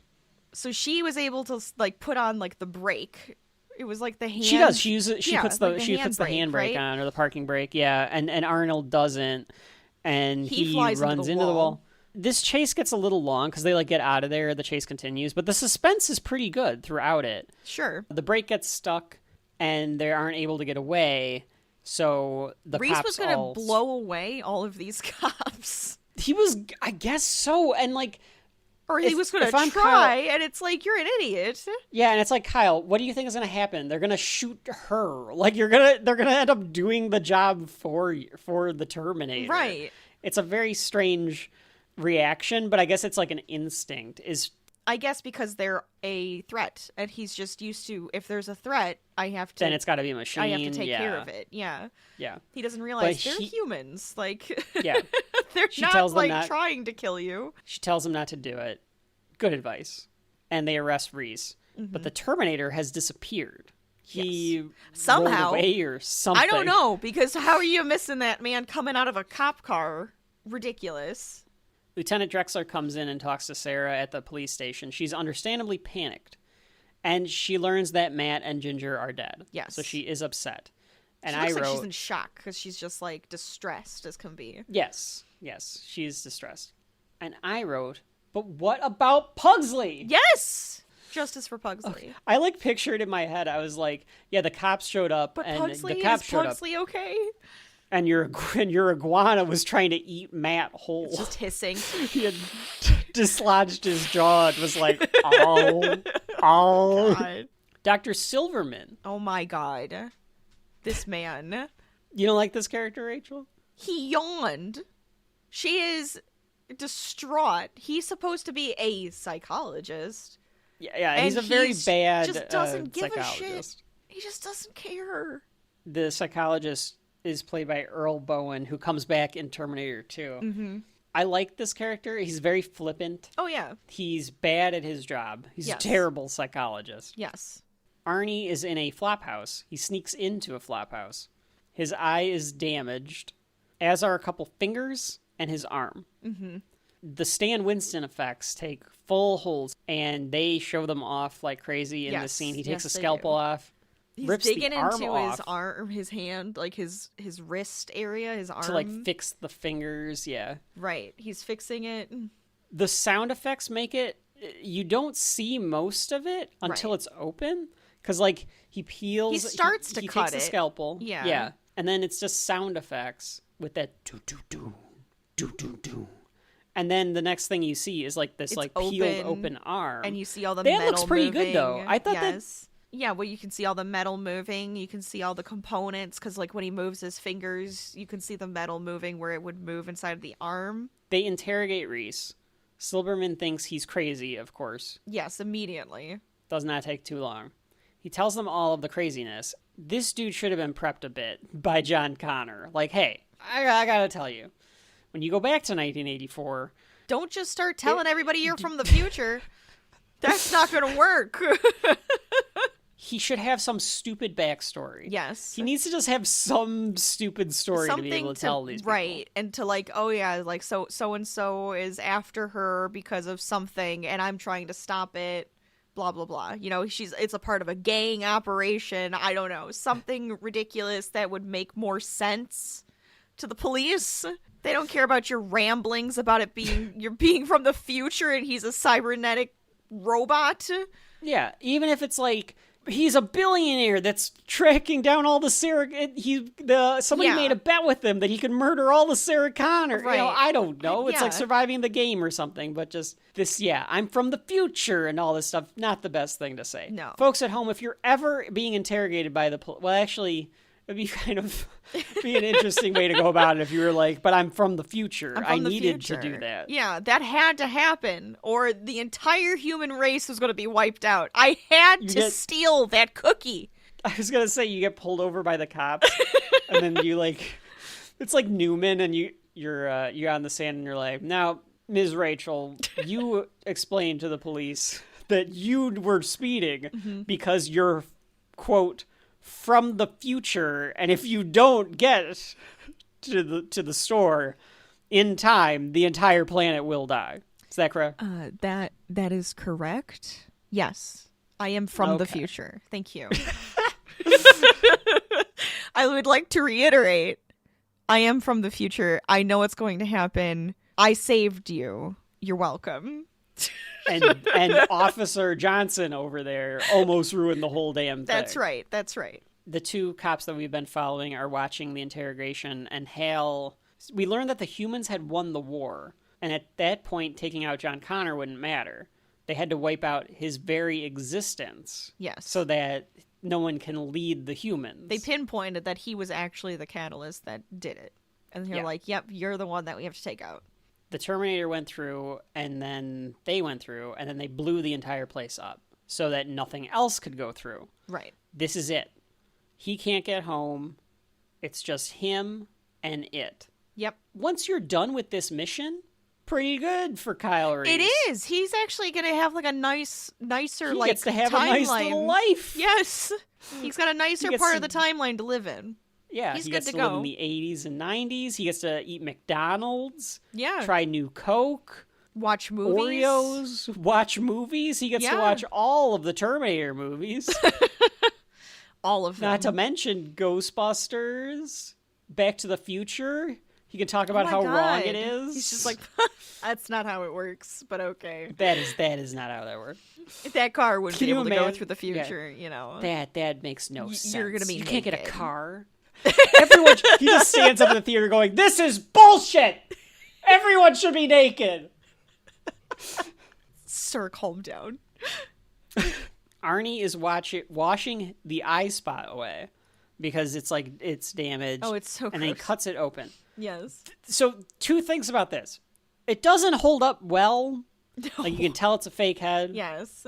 But that makes it that much eerier. I think it does too, yes.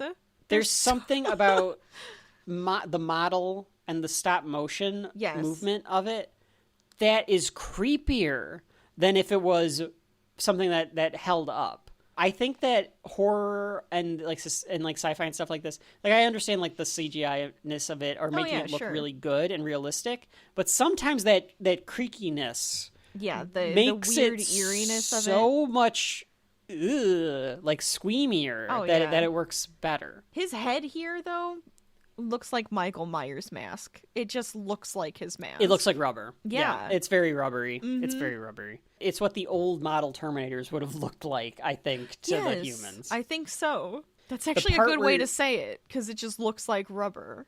The part where you don't see it works well, though, because they like shoot it from the side of his head. Yes, and it looks like he's digging, and then he pulls his eye out. Yeah, and then pulls this eye out. It also reminded me of Total Recall at this point, because I was like, ooh, body gore. And like it's of course, Arnie, doing some weird crap with his fake face. I always insist that in my movies something happens to my eyes or face. That's why Jingle All the Way, I was kicked by that reindeer because I needed something to happen to my face. So he puts sunglasses on, though, to hide the eye, because he's not going to try to, like, mold the skin around it. He can't make a new skin, so he just has to wear these sunglasses. So that's where they did the transition. He puts the sunglasses on, then Yes, we look when he back puts the at his sunglasses face, on, and he looks back into the mirror, and it's actually his face. He's got the iconic look now of Yes. the Terminator, with the buzz cut, flat top, and the sunglasses. He has all these guns hidden under this bed. Why? Why did he hide them? I wanted to know why he put them under the mattress. Like, what made you think you had to do that? He could have just had them laying out on the bed. I guess because if someone came into that room, he didn't want the guns showing, because that would have just caused more problems than it was worth. I suppose. You're in, like, a seedy part of town. I assume that it's just kind of you're a in, norm. like, this flop house. Right. Yeah. Back at the police station, Silberman asks why they didn't bring weapons. This is where we learn that you can't do that. And they're like, well, why would you build it that way? And he goes, I didn't build the fucking thing. I like how Reese is just like, quit asking me these questions. And they're just laughing. You're fucking... One, she's in the room. Okay, so this was after the interrogation happened, they filmed it, and now they're like playing it back. And now they're playing it back, and they're laughing. You do realize my roommates are dead. My roommate and her boyfriend is dead. I was being chased down. People were murdered around me. That's fair. Because I was going to say, maybe they're trying to put her at ease. God, no. That guy doesn't know what the hell he's doing. He doesn't know how to put somebody at ease.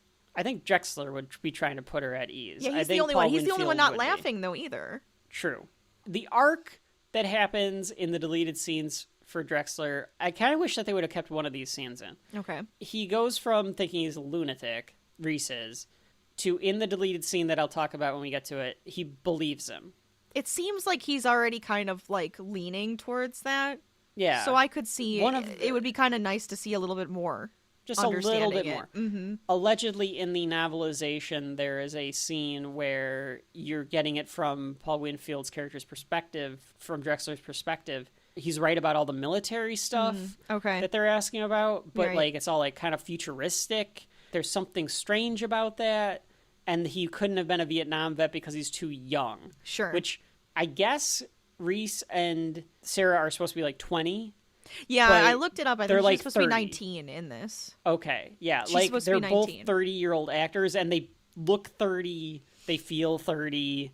So she could pull off 20s. She I'll could give pull her off 20s. early 20s. Yes. Yeah, Reese can't. But he could be just hard. He could just be hard life hard life from war. dystopian war. Yeah, absolutely. Like you were saying, he should look malnourished. It feels too young for them to be 19. Mid-20s I could give them, like young 20s, but 19 seems ridiculous. I'm surprised they went that young. They should have gone mid-20s. My headcanon, mid-20s. Right. That's where they're at. Or 28, because they were both 28 when they filmed it. So. Well, I guess that would make her like 70-something, though, in the future versus... Well, she's dead. Well, I know, but it's like it was like 40 years in the future. She's supposed to be like like 20 years or something. That's when the nuke hits. So it's like... Right. So she was around for the war for like the first 10 years or something of the war and then was dead or something. So now she's become a legend. Or maybe not even, because like the machines don't know who she is. So maybe she died before the war. She must have. I bet it was like maybe she died with the nuke hits or something. I don't know. This is where Silberman says that it's a brilliant delusion, is what he calls it, because it doesn't require a shed of proof, because he's from the future. How can we determine he's from the future? Nothing could come back. He didn't bring any tech back with him. Like there's nothing that can illustrate this. And he won't answer any more questions because she's in trouble, and you gotta believe me, and all this stuff. And he's freaking out at the camera. Absolutely. And that's when they stop it, because they're like freaking her out. Well, too. yeah. So she's like, so he's crazy. And Silberman's like, in technical terms, he's a loon. Yeah, technical terms. They try to find ways to prove that this was craziness, because they say that Arnold was wearing body armor, like Kevlar vest. Yes. That's how he was able to withstand the high bullets. On which PCP. I don't know if you could... The amount of shots that he took... Yeah, I mean, he would be covered in bruises, and maybe some would have hit in other locations and stuff. Yeah. I don't see how that could stop all of it. He stops Lance Henriksen from telling some other story to her, because he's like, not the time. Yeah, he keeps stopping him from stories. I think that's got to be just like a running gag. Yeah, a little quirk between the two of them. Lieutenant Drexler tells her to go sleep on this disgusting cop couch. Yeah, I don't want to. Like, no thank you. Yeah, I'd be like, no thank you. And like, she did try to say no thank you, but I think it's in his office, so maybe it's not as disgusting. That couch smells like ass Yeah, it does. and cigarettes. Ass, cigarettes, has- and coffee stains everywhere. There might be blood stains. There might have been some I don't criminals wanna sitting know. on there. Ass sweat. There's old meat. There is definitely old meat in the crevices. Oh, God. Like meat, like a meatball sandwich has just Stop. spilled its There's contents bologna onto everywhere. the sandwich. Spam. Even though the lieutenant says that this couch Because might he not slept look it. on it. That's Quite- his point. Yeah, he's slept on that. Yeah, he has slept on it. I like this lieutenant character, this Paul Winfield character, pretty good. Like a morally good character Yes. like this Right. to have in this kind of show. Mm-hmm. Silberman leaves the second that Arnie arrives, so they like cross paths in the night. He doesn't even spot him, which I No. thought that was interesting. Well, he checked his beeper first before leaving, and Right. then... A lot of people looking the other direction when Arnie comes by. yeah. Which Well, because he's innocuous, I guess. Like, they're just thinking he's just some guy? Yeah, and I think that is the point. Exactly like you said, this thing is supposed to just blend in. So you're looking one direction, and a fucking robot from the future could Just be walking walks right by you. Yeah. Yeah. So stop staring at your damned phones. Start Yeah. looking around, because you That's know what? right. There's aliens. They're real. And now there's robots walking among us. So we Get gotta be off the fucking careful. phone and be careful. That's the message of Shelf That's Life it. right That's here, the folks. message. That's it. The Terminator tells this cop in the lobby that he's a friend of Sarah Connor. He would like to see her. And the cop is like, well, they're back there. She's giving a statement. You can go wait Yeah. on the bench. Right. Now, it would have been funnier if he was just like, okay. And then he he just went goes and and sits on sat the down. bench. Yes. But I think he realizes that they're not going to let anyone go see Sarah Connor. Like, the Right. cop at the lobby should have been like, there's another here. man here looking Yeah. for Sarah. Like, Yeah. that's suspicious. One, they said her mom is supposed to be coming in the morning or Yes. whatever. And another man who they know there was a shootout at that club with And that two they were men. being chased by another car. And there was a cop another car. Yeah. Yeah. They know that there's another man coming for them. They know, they were just talking about him. He has a vest on, PCP, all of that crap. Yeah, So it's exactly. like, shouldn't this guy be aware that there should be a man? Yeah, you would think that this guy would alert them in the bag. Excuse There's me a one guy second. here for Sarah? No. And then, Yeah, that's, but yes. it's an action movie, Of course. and it's a slasher movie. So, which maybe he thought that was going to be enough, and then he was going to go say it, but he doesn't. He's just Potentially. doing No, paperwork. he's just doing paperwork. The Terminator looks around, and he's measuring. I think. It does seem like that, yeah. He's kind of like scanning the area just to see, I guess, to see the integrity of it, maybe? Maybe like, will this hold up if I like drive through Right. the wall? Because he then looks at the guy at the lobby, I'll be back. which I think he has to permanently say in every single movie now. I think that better. Arnold Schwarzenegger says, "I'll be back" All in the time. everything. But of course, that is the line. That's That's it. Everybody knows that. If you've never seen Terminator, you know I'll be back. You know that line. You know it. And it's not even the Terminator line anymore. It's just the Arnold. Arnold Schwarzenegger It's just line. Arnold Schwarzenegger going, I'll be back. That's it. He's gonna. I hope Arnold Schwarzenegger lives forever. I But do too.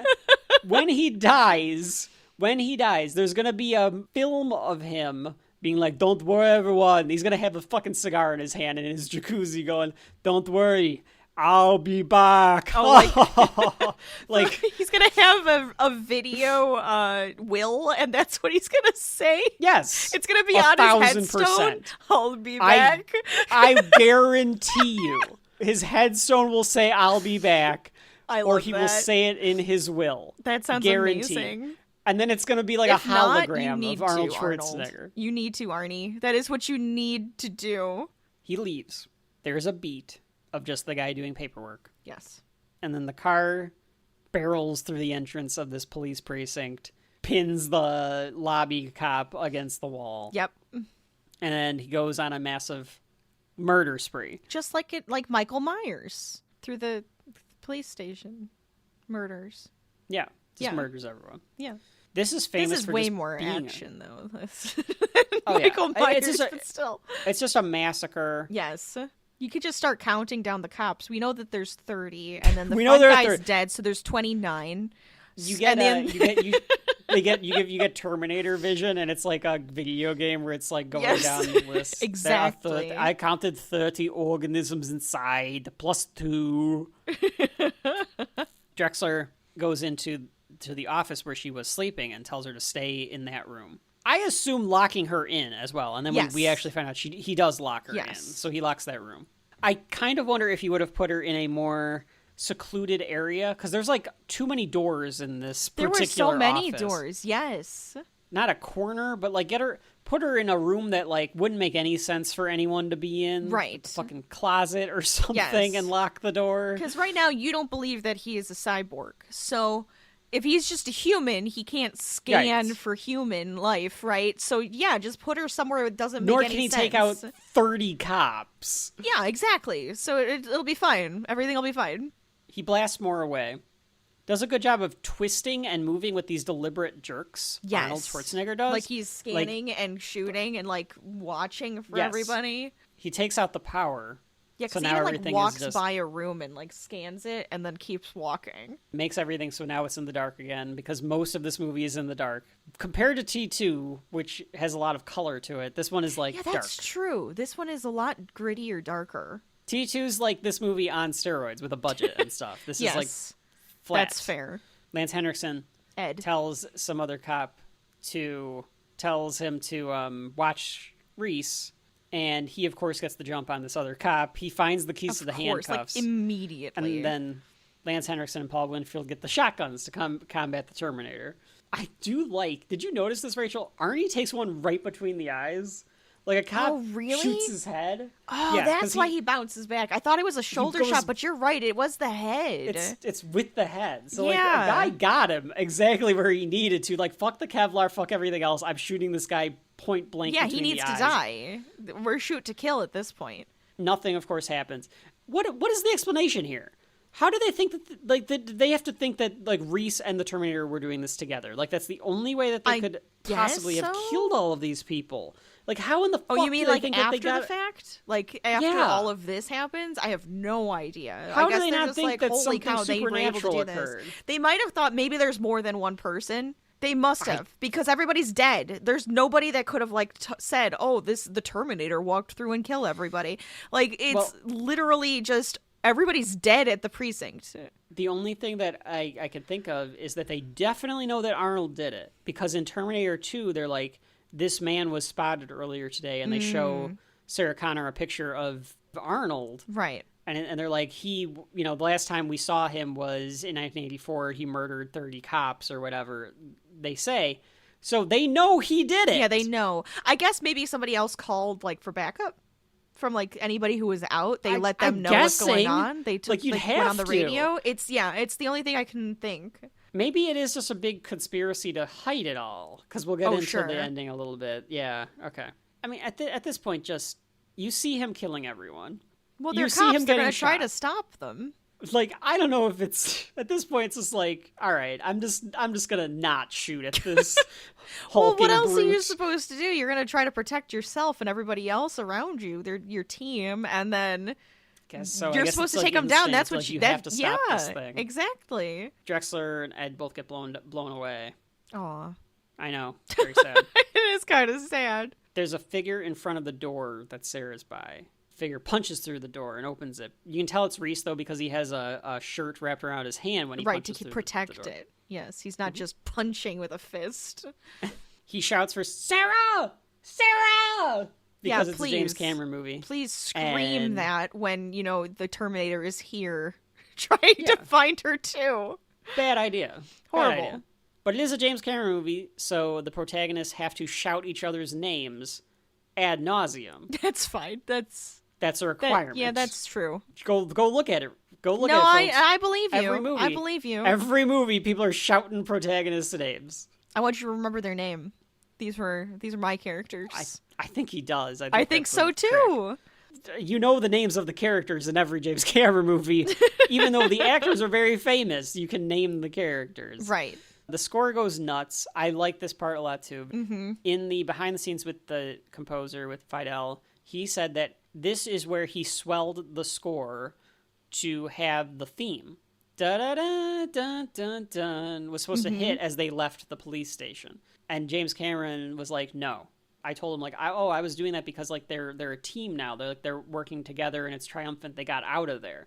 And he's like, no. No, I don't want them to taking away feel from- that. I want them to Right. feel horrified still. Like, they're Exactly. not away. They're not done. This isn't over. They're not done. Yeah. This isn't over.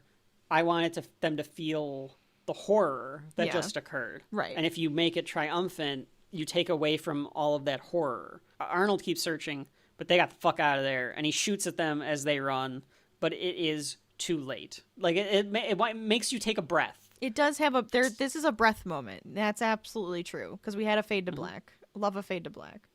They end up going, before we talk about the next scene, Yes. I have to talk about a deleted scene from Oh, yes. the police station. You have to okay? tell me about the deleted So- scenes, because that's always fun.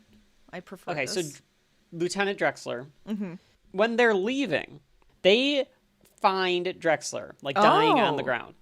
They're like walking past him, but Drexler goes, "Reese," and, like, stops them. And it makes a little bit of sense because you could assume that Reese just took a gun. It's a police Oh, station. sure. There's guns Right. all over the place. Yes. But Drexler gives Reese his handgun and says, "She can't die, son. Like, you have to take care of her." I believe you. So That's he 100% doesn't- the I believe you. Yeah, That's he it. implies that he believes him. Interesting. Yeah, it's an interesting arc that they could have taken that on. The character still gets a very nice send off, or at least it gets to be like a victim of the Terminator in a way that makes him sympathetic. Yeah. But it would have been interesting to have that scene Just a little included. extra. Yeah. Yeah. I don't know what you think about that one, Rachel, but it's different. I don't It know. would've- I it don't. would've I don't know if it changed would it have a bit. I don't know if it would have changed too much for me. Maybe putting more faith into Reese. Then mean, maybe yeah, it would 'cause also it's make a me dying feel a little bit character. more for that. Yeah.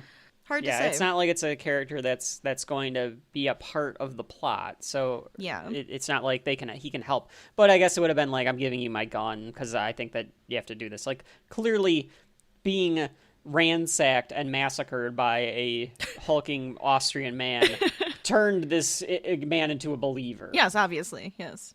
Which wouldn't you Yes, become if I was a seeing believer? they're dying, probably. Why not?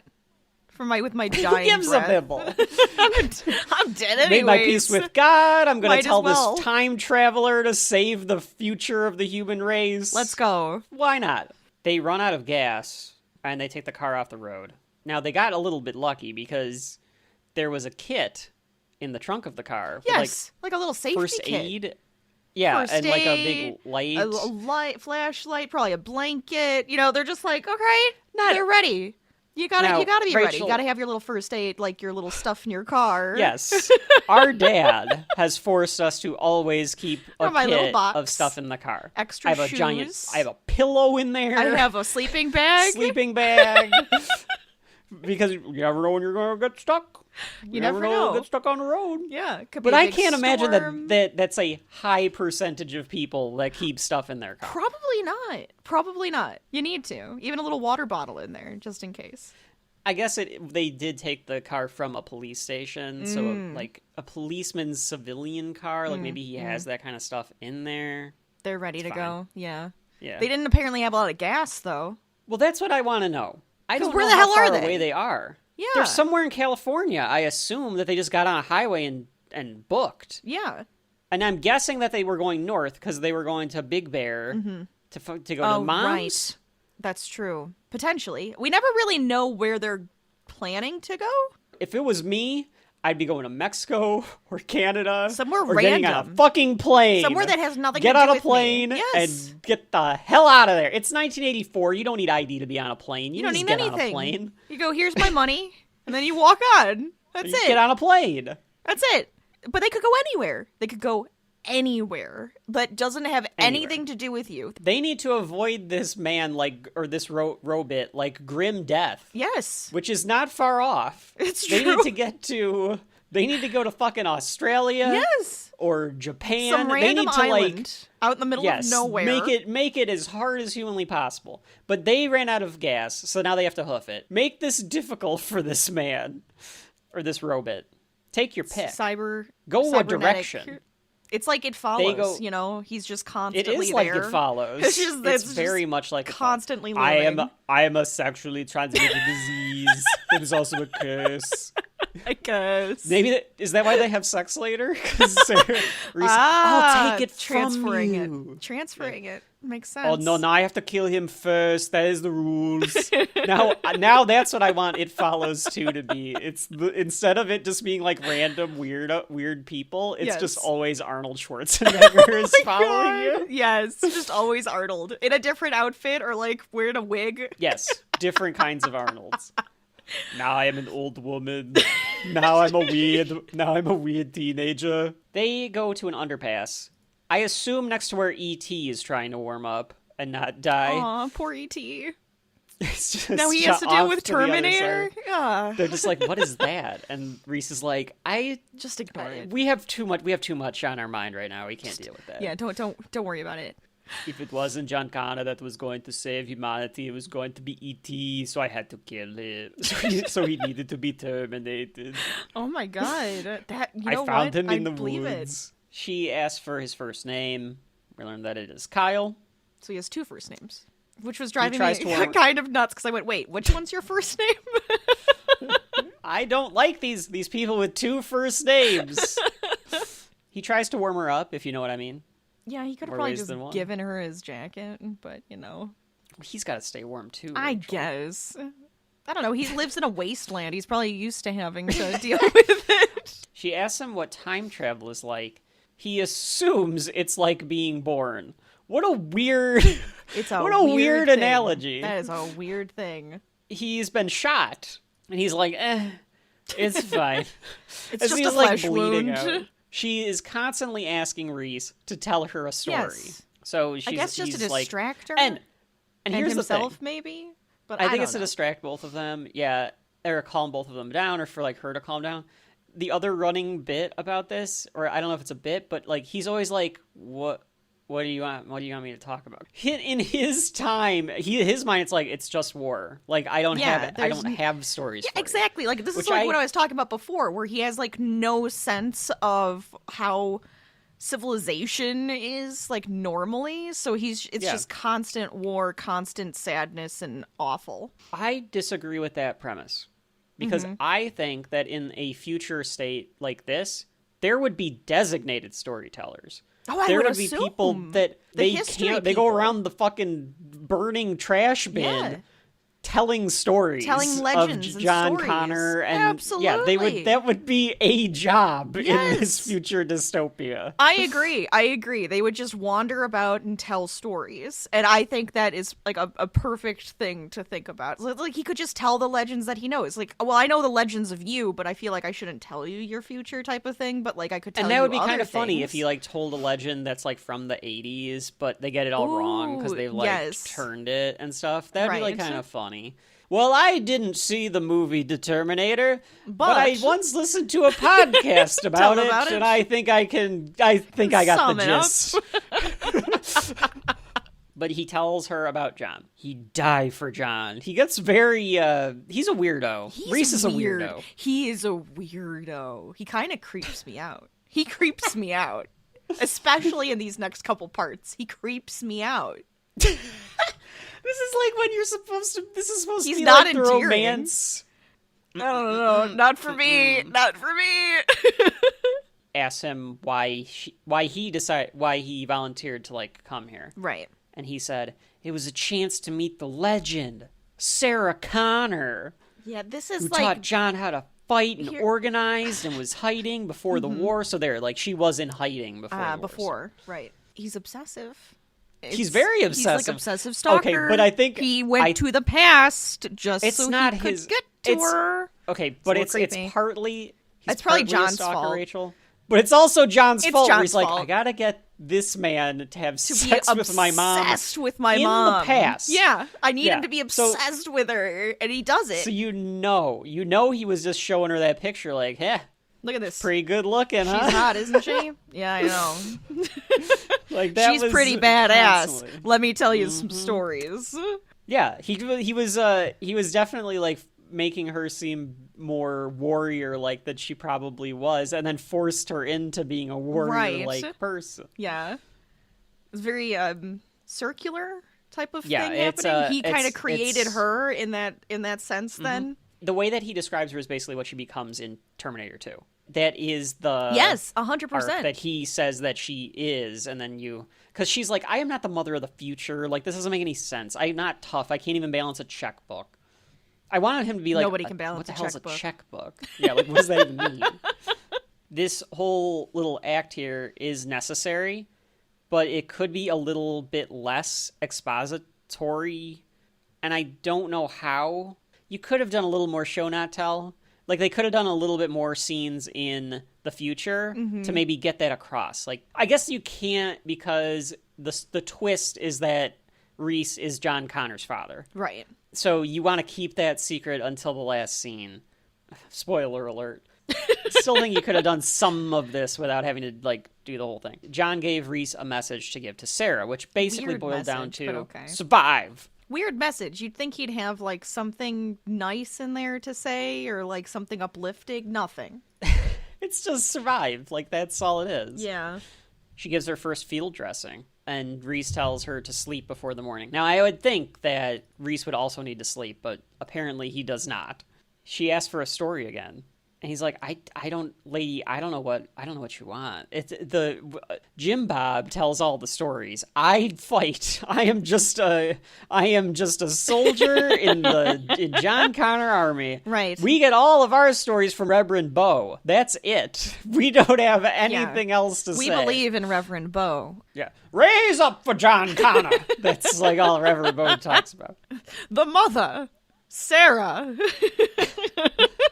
Blessed Mother Sarah. Now you have it in my head about that. I can't like Because leave what it. what fucking You're else would right. they do?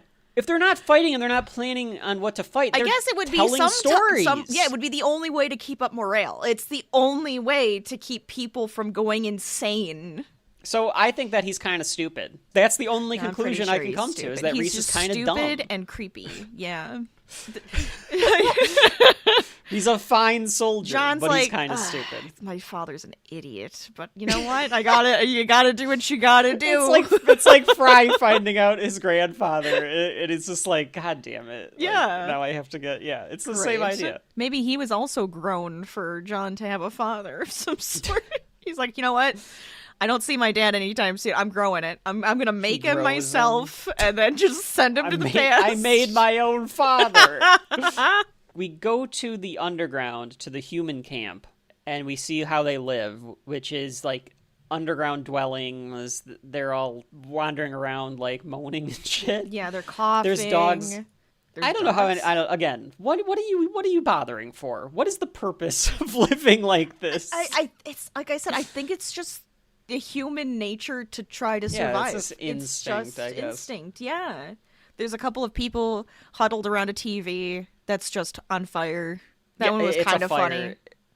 Well, the way that they Framed shoot it? that is good, because they make it look like they're watching TV, and then you realize that they're just sitting by a fire. Yes. 'cause the screen is blown out. Yeah. The kids are having fun. You know, they're playing. kids they're are having playing all right. war, which is sad, but that's what they're Yeah. doing. Some person's eating sludge. I don't yeah. know what that is, but I they've don't made know some if I sort want of to gruel. know. I'm just going to ignore it.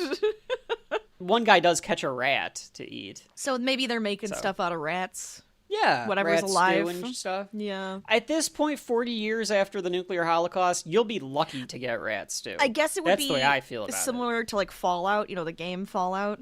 I've never played, but I Okay. understand. Yeah, it's the same idea where there was like a nuclear thing and then like the people who are above have like they're kind of mutated from all the nuclear stuff. Sure. But then they're As still you trying would to be. find food and like fresh water and everything. It's just really difficult.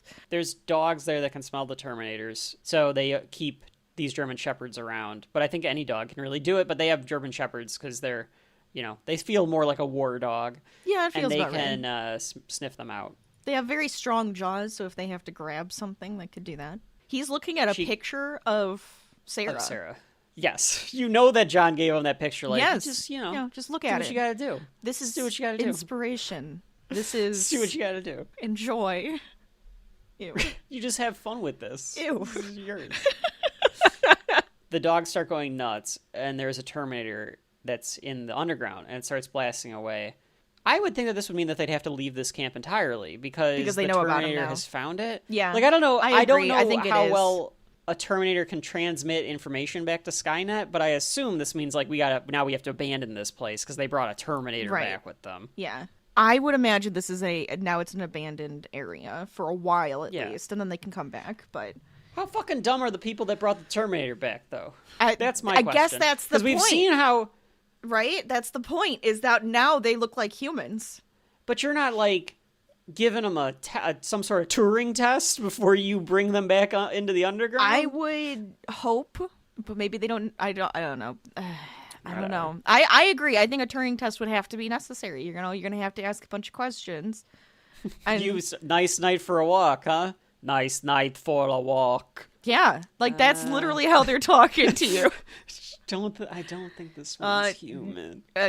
Kill all humans? Yes, kill all humans. I do not believe in the kill all humans protocol.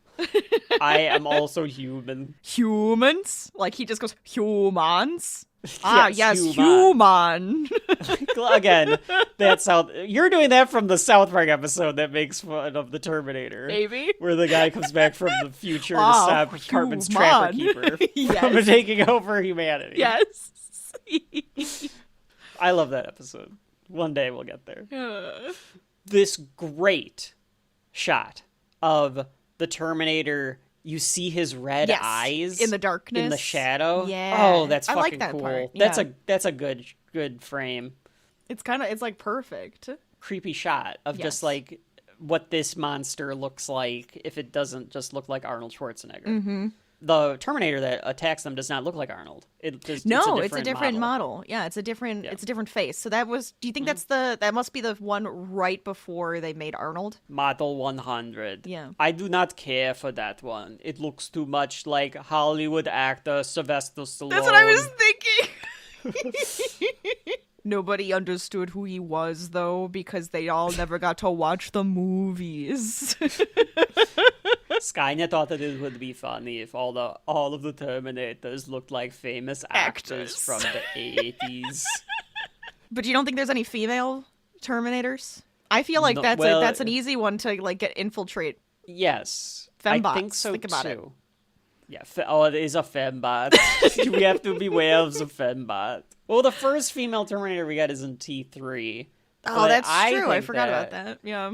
That would be the way to get them in there. I'm just saying. seduce them and then, Easy. You don't think that Arnie can't seduce the female soldiers? Oh, no, we I know bet. There's female soldiers. I bet he could seduce everybody. It's Arnie. That's damn right. You saw that booty at the beginning. We know what he looks like. Now you look fantastic for this dystopian future. What the hell happened? What have you been eating? A lot of rats. I breed and eat rats. Yeah, rat breeding would be a thing. It has to be. Cook and eat them. Yeah. Your world is very terrifying. Like, no shit, lady. Haven't you been listening? Haven't you been paying attention? Back at the Flophouse, Arnie is looking through the address book. And at the same time, this slob mask, though. landlord, straight out of an Adult Swim cartoon, comes by. Oh my god, yes! He's got, like, that cigar is, like, jammed into the back of his mouth. He looks like if the Penguin went bankrupt. That's what this guy looks like. Hey, buddy, you got a dead cat in there or what?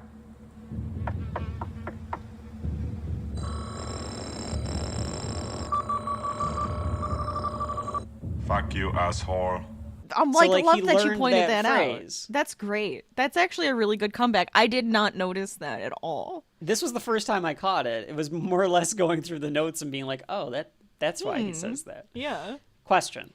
Is he decomposing? Is that why he thinks that is that why he's like, is there a dead cat in there? Because it's like the Because organic the material isn't going to last long.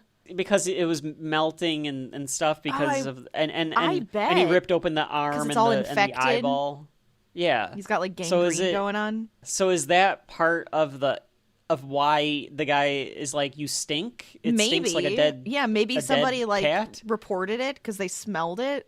That it could also just be a regular dead animal that he just killed that came into the room. But he's just acting like a serial killer now and has dead animals everywhere. Exactly. But it feels like it's got to be because he is decomposing. I'd believe it about his actual material, because he's not, like, taking care of it. He's not doing anything. He just rips it off and then keeps going. Right, and then keeps going. He sees the mom's cabin in the address books and decides to head there.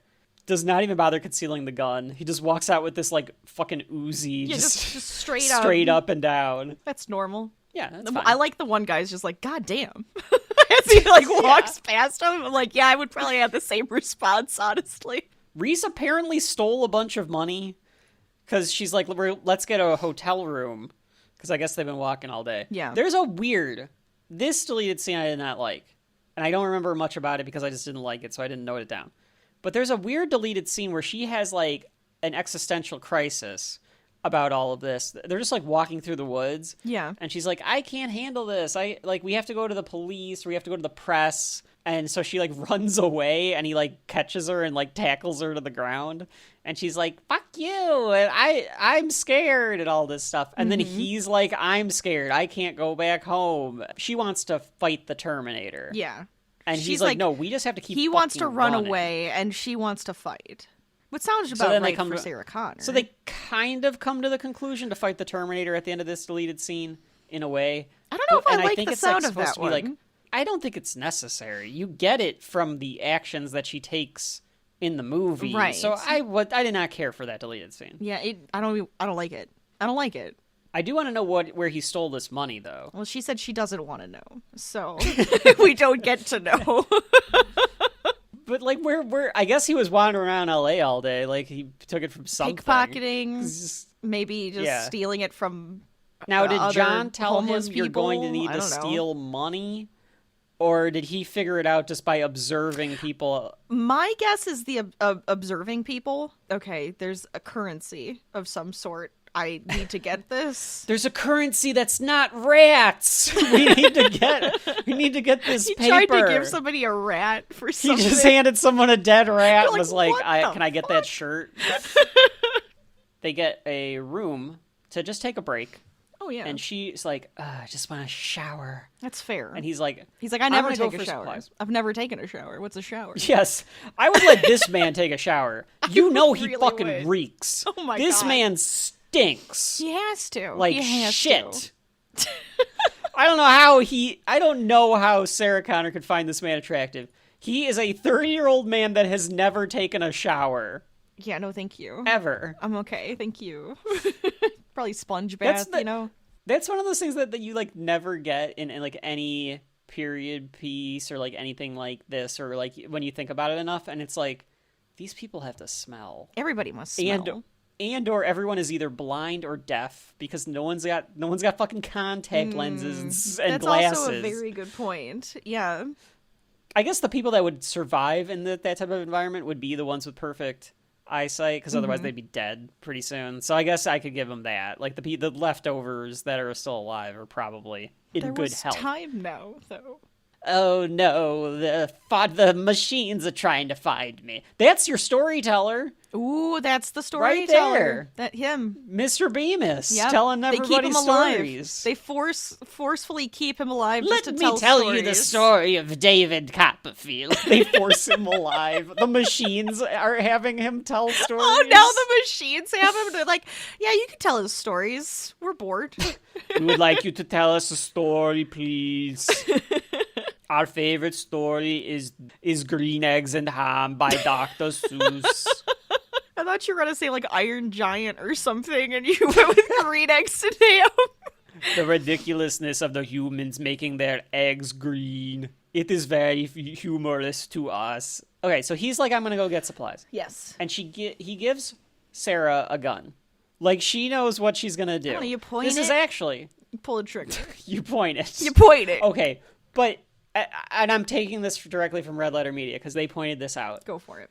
This is incredibly irresponsible of Reese. Yeah, it is. Because he knows that this gun is not going to stop the Terminator. No. He should be telling her, if something comes here, run. Run away. And don't stop. Just run away.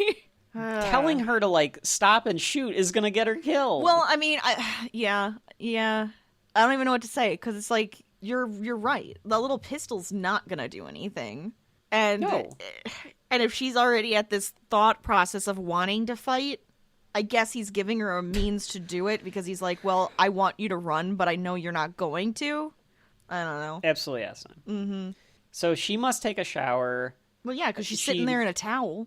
Oh, I didn't hear. Oh, yeah. Okay. Reese got back to the motel, and then Betty Ross got back right next door at the hotel. That's fair. That happens in these motels. A lot of people. Are you guys on the? A lot of people on the run. On the run too. This one's in the future. Now that's this one's in the future. Well, we have the Hulk versus the Terminator. No, that sounds. Would not be. Interesting. No contest. No contest. Yeah, he just crush it. Just crush it like he was like in a car crusher machine. You know, just done. He's a cube now. He's now I am a cube. Sarah calls her mom like a fucking idiot. Yep. Well, I guess because what did she? I guess because what was she thinking? I don't know because at this point I'm concerned why her mom wasn't already on her way. Because wasn't she supposed to be coming to get her at the police station? So why would she still be at the lodge? I don't know. No, they make it sound like she must have got a hold. Okay, that's a good question. I'm just saying that's a plot issue right there. No, you're right because she was supposed to be on her way to get her, right? But then the Terminator using the voice is saying like, you made me come up here to like hide, but not without telling me what was happening, which implies that Sarah got a hold of the mom sometime in this like day and a half between this and told her to go hide in the cabin. Oh, now I'm even more confused. Well, a day did pass. So that means that Sarah somehow finds the mom. Remember, this is 1984. There's no cell phones. So the mom either went to Sarah's apartment or back home. She must have gone back home. Sarah calls the mom and then tells the mom to go to the cabin. I'm alive. Go to the cabin and hide? Go to the cabin and hide. I'll explain later. I'll meet you there? I guess that's what happened. See, I need that deleted scene because I feel like there's just some weird plot thing happening. Okay, but in fairness to the movie, I did not think about that. Did you think about it? Like a little bit. I was just like, why was she there? I actually had that thought of like, why was she there? I thought she was coming. Like, I was like, maybe she's living in the cabin, and why isn't she on her way to get her daughter? Like, is she like, oh no, you can stay there for a couple of nights and then I'll come? Like, I just didn't understand like why she would still be there. But is she there at all, or did he actually kill her? Yeah, but he had to because he mimics the voice. Well, my only thought was maybe he heard her voice on the answering machine. Like, he learned how, like, answering machines hold voices. So then he, like, listened to it and then called with the voice because they don't show a body. They don't show a body. The place does look ransacked and the fire was on. Oh, okay. Well, maybe he was cold. But yeah, you're right. I think you're right. But yeah, I think that the implication is that he murdered the mom. Yeah, I think you're right. There's going to be those kind of, contrivances in most media. It's just if you don't think about it, that means that you're attached enough to the sure. And I guess they did explain it because you said that, oh, you told me to come up here. So it's just implied that they talked to her. So we can just say, okay, it was implied. He went up there and murdered her and now is tricking her again. Which is weird. Why did he know that she told her to go up there? Anyway, I'm sorry. No, this whole thing confuses me. If he goes to the one house first and she's not there, then he just keeps going through the address book. Okay, now what's another contact I can find? So he's wiping out anybody that she knows, trying to find her. Sure. Yeah. She, of course, tells her mom where they're hiding at this motel. Yeah, like, I can't tell you where I am. Just know that I'm safe. That's all you have to say. Folks, if you're ever on the run, for whatever reason, you just gotta tell your parents that you're fine. I can't tell you where I am. I'll give you the next location at a further date. Yes. Because you don't know. Right. You don't know. No. Could be a Terminator on the other line. Yeah, he could have just plugged in, is listening. You never know. I love you too, sweetheart. As the mom, and then hangs up on her. And even Sarah's like, that was a little strange. Yeah. Whenever I have a friend that gets a new house, and I need to find what their address is, Yeah. instead of just saying, "What's the address?" I will send them this clip. Give me your address there. Because I just Give like me your address there. that he says, "Give me your address there." So this is always one of my favorite things to do. That's fun. I like that. So folks, try that at home the next time a friend of yours moves. Just send them this clip. You need the address. Just send them the clip of him going, "Give me your address there." Reese brought back some more supplies to make bombs.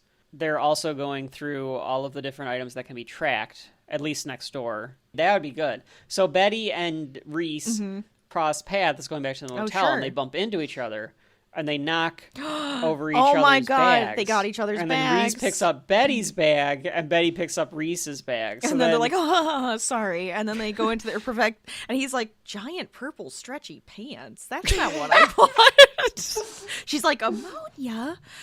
I didn't buy ammonia. Bruce, I think they're building a bomb next door." Don't know what a heart rate monitor is going to do to stop the Terminator, but I guess I'll put it on. The Terminator steals a motorcycle to complete his ensemble look that we all love. Which is fair. Know and love. It's a better look. As they make... It's a great look. Yeah. Leather jacket, flat-topped hair, the sunglasses. It's almost like Cameron knew... We're gonna evolve the Terminator to to look more badass as it goes on. Like the more his physical appearance breaks down, the more he looks badass. Because he's like, all right, now I have to cover this up. How do I cover this up? I need to get another wig, or I need to find another way to make this hair work. Maybe if I use some gel. It does not grow back. It's like it doesn't hair. grow. It's like a doll's hair.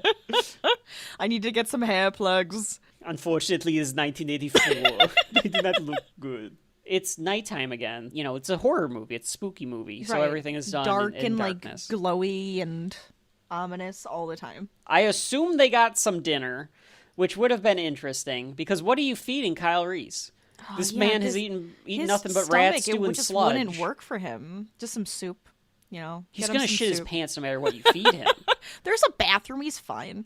He doesn't need a bucket. Have to get him like, you know. It's I'm getting you a Big Jeff's burger. Like we're going greasy. We're going delicious. She's like, come on. We're like that should be his last meal, right? Like get let him ice cream. Eat one of the sacred cows from his future. Oh yes. The Terminator's gonna find us, and Reese is like, yeah, probably. And it's like, well, yeah, Sarah, you gave it away. You gave it to him. You gave him your location. It would have taken a little while. It would have. You know what would have happened? He would have just stayed at the cabin waiting for them. She called. Yes. They could have been going the exact opposite direction. Absolutely. She recognizes that her life has changed forever. Anything, and again, this is where I think if we would have known more about her ambitions and her future and her plans and stuff, right, it might have been more impactful to know that like this person's life is forever changed, and like that's weird and heartbreaking or like bad or because she can never go for those passions that she used to want, but we don't know any of that. Like being a waitress. Some legend, huh? You must be so disappointed. It gets creepy. Then he says he's not.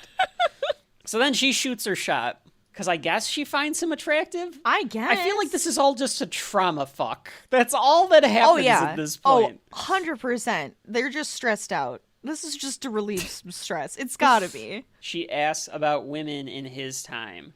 Again, Sarah, he doesn't do anything but fight. Yeah. If you haven't gotten that from every conversation you've had with him, he has no personality other than None I am whatsoever. soldier. Yep.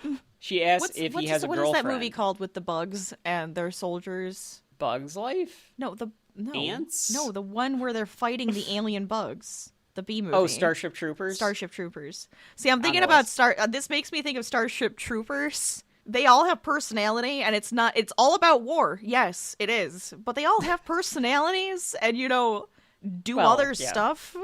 Like... Yes, he's a little one note, Reese is. Yeah. She asks him if he has a girlfriend, and Reese is like, I don't even know what that means. And he's like, do you have a girl? Like someone special? You know, maybe a dude, dude, animal? I don't know. What do you like? Here's what I was wondering. All right. Was the girl that got I was wondering that too. I wondered the same. Oh, sorry, go on. Say it. The way that he reacts is not like I've never even been with a woman. Like, that's kind of the one interpretation of it. But the way that he acts, he's just kind of like, no, I have no time for that. It's like supposed to be like a heartbroken reaction. I don't know what it's supposed to be. It's so weird. And I would love to have that as like actual canon, is that the woman that he was fighting with was also his like little buddy, you know, his fuck buddy. Yeah. Like, I like the idea of them having like a relationship in the future, like they have some sort of like human intimacy, like Starship Troopers. Yeah, but she's dead now, and so he comes back here. He's just like, well, no, there's nobody anymore because she's dead. Then it's like a trauma, shared trauma lay. That's all that's happening. Yes. And he's obsessed with Sarah And he's Connor. obsessed with her. Well, that's the problem, is that's what it comes down to. He goes, there's nobody because I've just been obsessed with your picture and obsessed with you, and that's all I had. Because doesn't he say like, I've always been in love with you? Yeah. And then the romance theme starts. And I'm like, I'm sorry? That's creepy. Yeah, it's a little creepy. I'm sure, Rachel, that there are plenty of women out there that would fall for this. Oh yeah, there would. If you said you were a soldier from the future and that you've always been in love with this I had woman. your picture in my pocket while I was fighting all these wars. Yeah. And you're just like, that's so romantic. And it's like, that's creepy. I'll try that next time I'm like at a bar. I'll just be like, I'm from the future. I'm from the future. You're a very important person. Quite frankly, I need to have sex with you. The future depends on it. Oh my god. Now that's psychology. I don't know if you want the desperate women who would fall for that, honestly.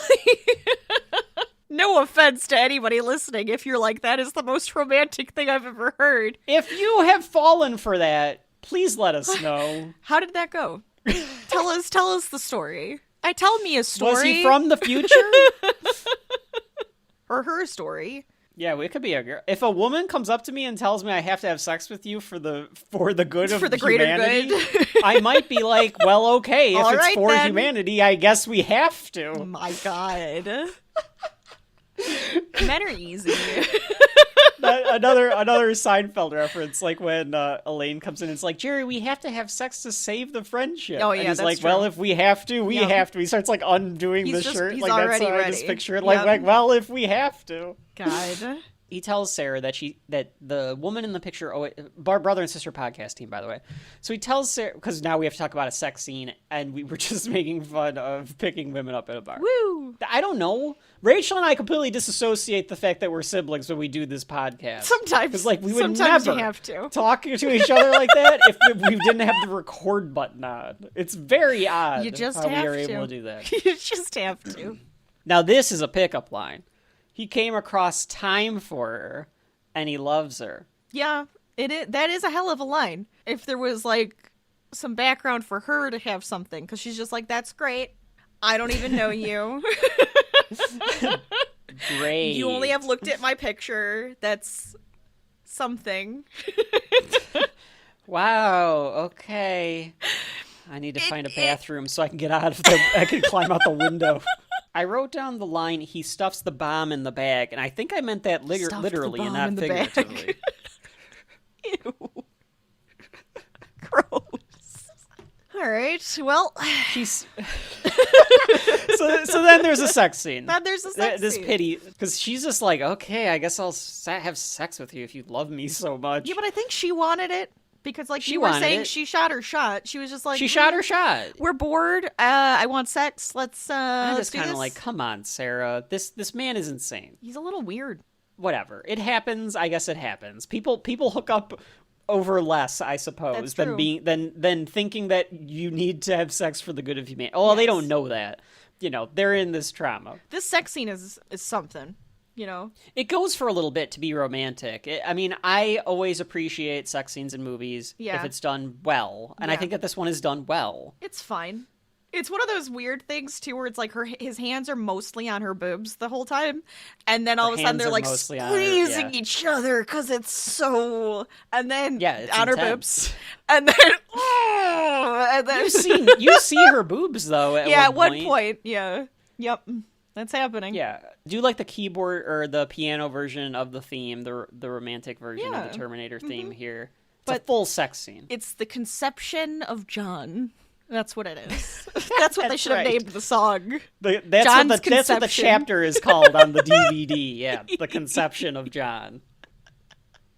Bring that. These type of sex scenes need to be brought back. Not just they're reserved for television now or R-rated movies. And this was an R-rated movie, obviously. Yeah. But I think that they could do this more often, and people you would get your weird prudish Gen Z, Gen Alphas that aren't used to this type of stuff, but they would get over it. And the prudish old people. As long as it's just done tastefully. Do it, and they'll get over it. You know, done do it tastefully or done with a purpose. Yes. Like, there's just sex scenes never mean anything. It's like, this sex scene is crucial to the plot. This is crucial to the story. plot. They have to have sex. Meanwhile, Arnie is on the way. They're just joking with each other. They're like, they're like giggling at each other, like tossing the bombs at each other.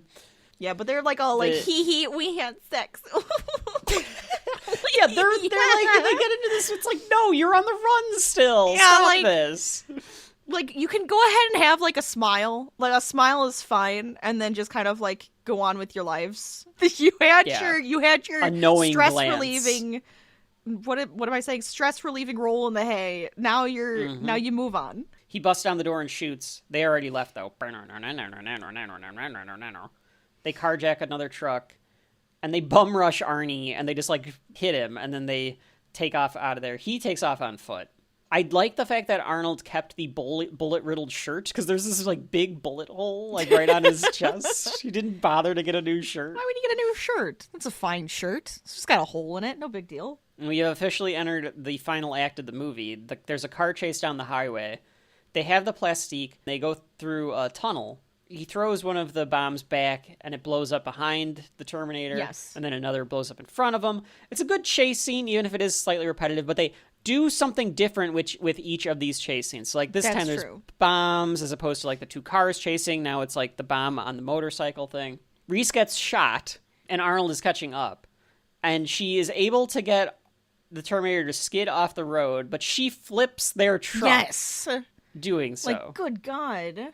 And it's nighttime again, so I'm wondering if it's been another night or if this is the same night that they had sex. I think it's the same sex night. Okay. I think it has to be. I don't know. I don't know. I couldn't tell.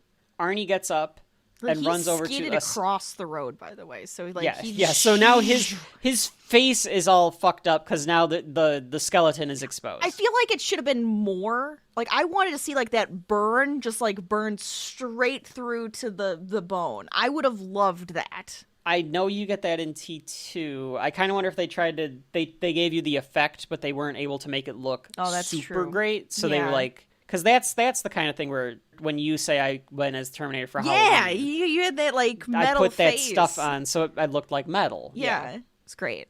It's pretty good. It was a good one. It was a really good costume. A semi-truck stopped. A semi-truck stopped, it slammed straight into him. It hits Arnold. Yeah, this dummy getting run over, though, is fucking great.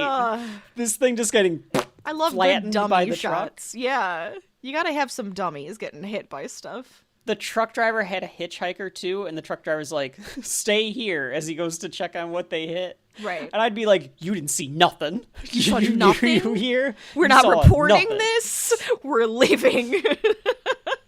I just gotta see if the truck is broken, then we can if go. If the truck is not broken, if it was a homeless person, we're tossing him off the bridge, and we're getting the fuck out of here. I'm not getting another ding. This can't happen again.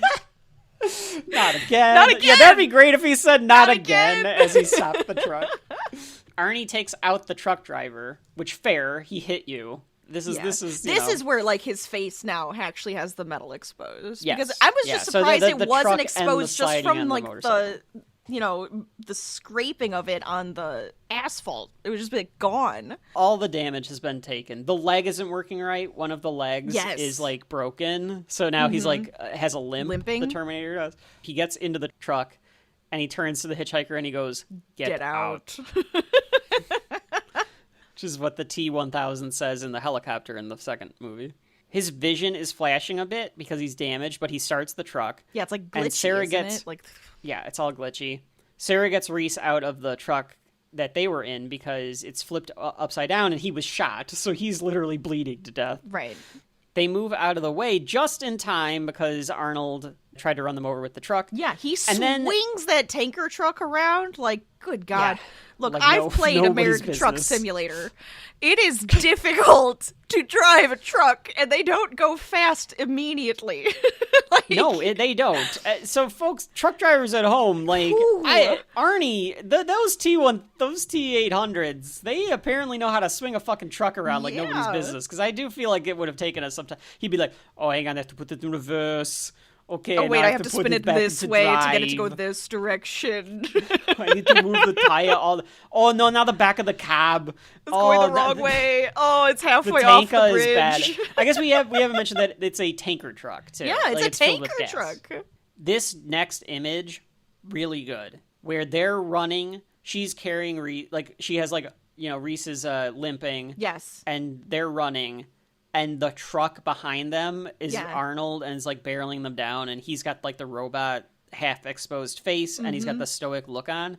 It's a really good horror. It's movie, scary slasher looking. movie image. It's scary Yeah. looking. He's very good at just works having no really well. emotions.